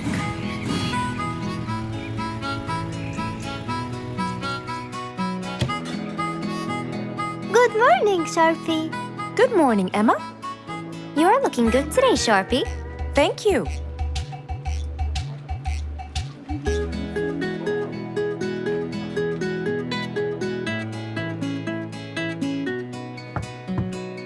Come in. Good morning, Mrs. Susan. Oh, good morning, Sharpie. Today's gonna be a special day. I hope so, but why? Well, we have more packages that need to be delivered to their owners on time. And there's a special package for the king. I'm on it, Mrs. Susan. After piling them all up, Mrs. Sharpie went to deliver the packages.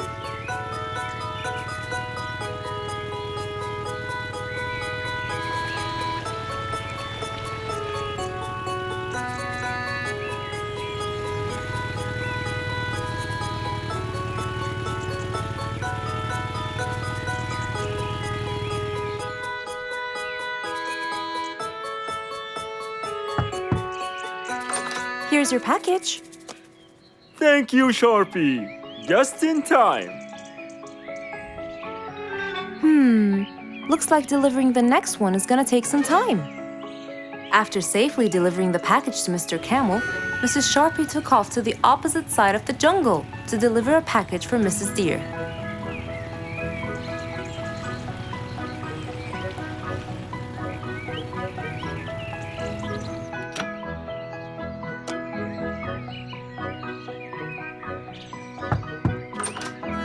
Here's your package. Thank you. But why were you late? I waited all morning. Next was Mrs. Bird's package, and that was south of the jungle. That was very tiring for Mrs. Sharpie.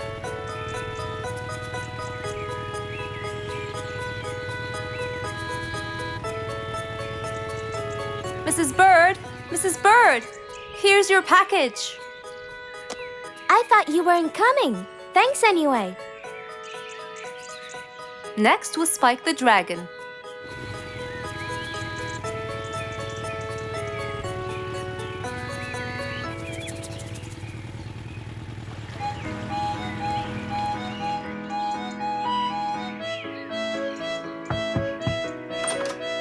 Here's your package.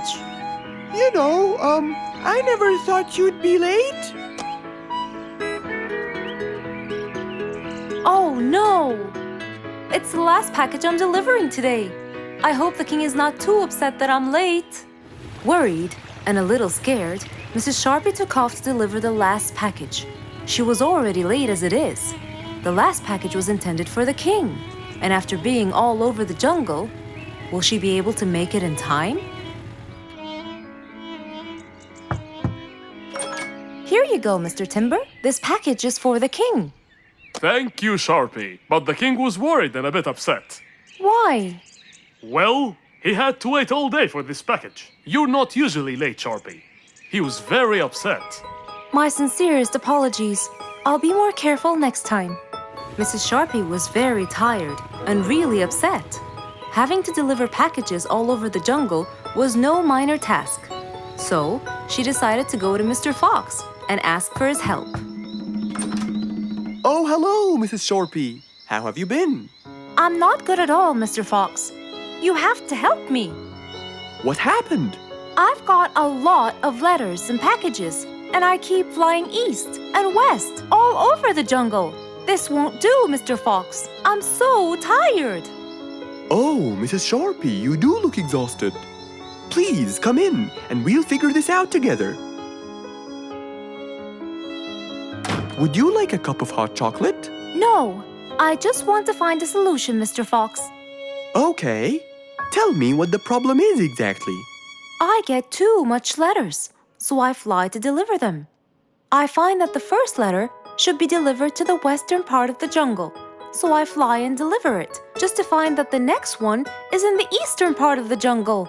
And when I fly and deliver it there, I find that the one after it is in the north.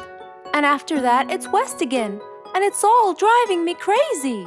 Calm down, Mrs. Sharpie. There must be a solution to all of this. That's why I came to you. I kept thinking and thinking, but they come in packages, and I must deliver them all in one day. So how can I do that? Don't worry, Mrs. Sharpie. We'll sort this out. Sort? Sort! That's it! Why don't you sort them out from the very beginning, Mrs. Sharpie? What do you mean by sorting them out?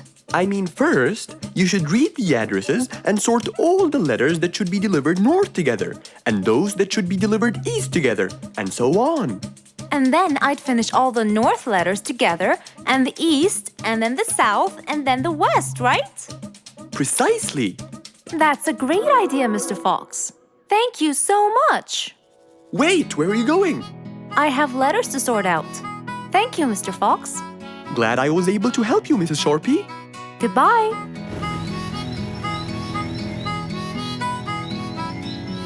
Happy with the solution she got, Mrs. Sharpie took off and looked forward to a new day with her new planned plot.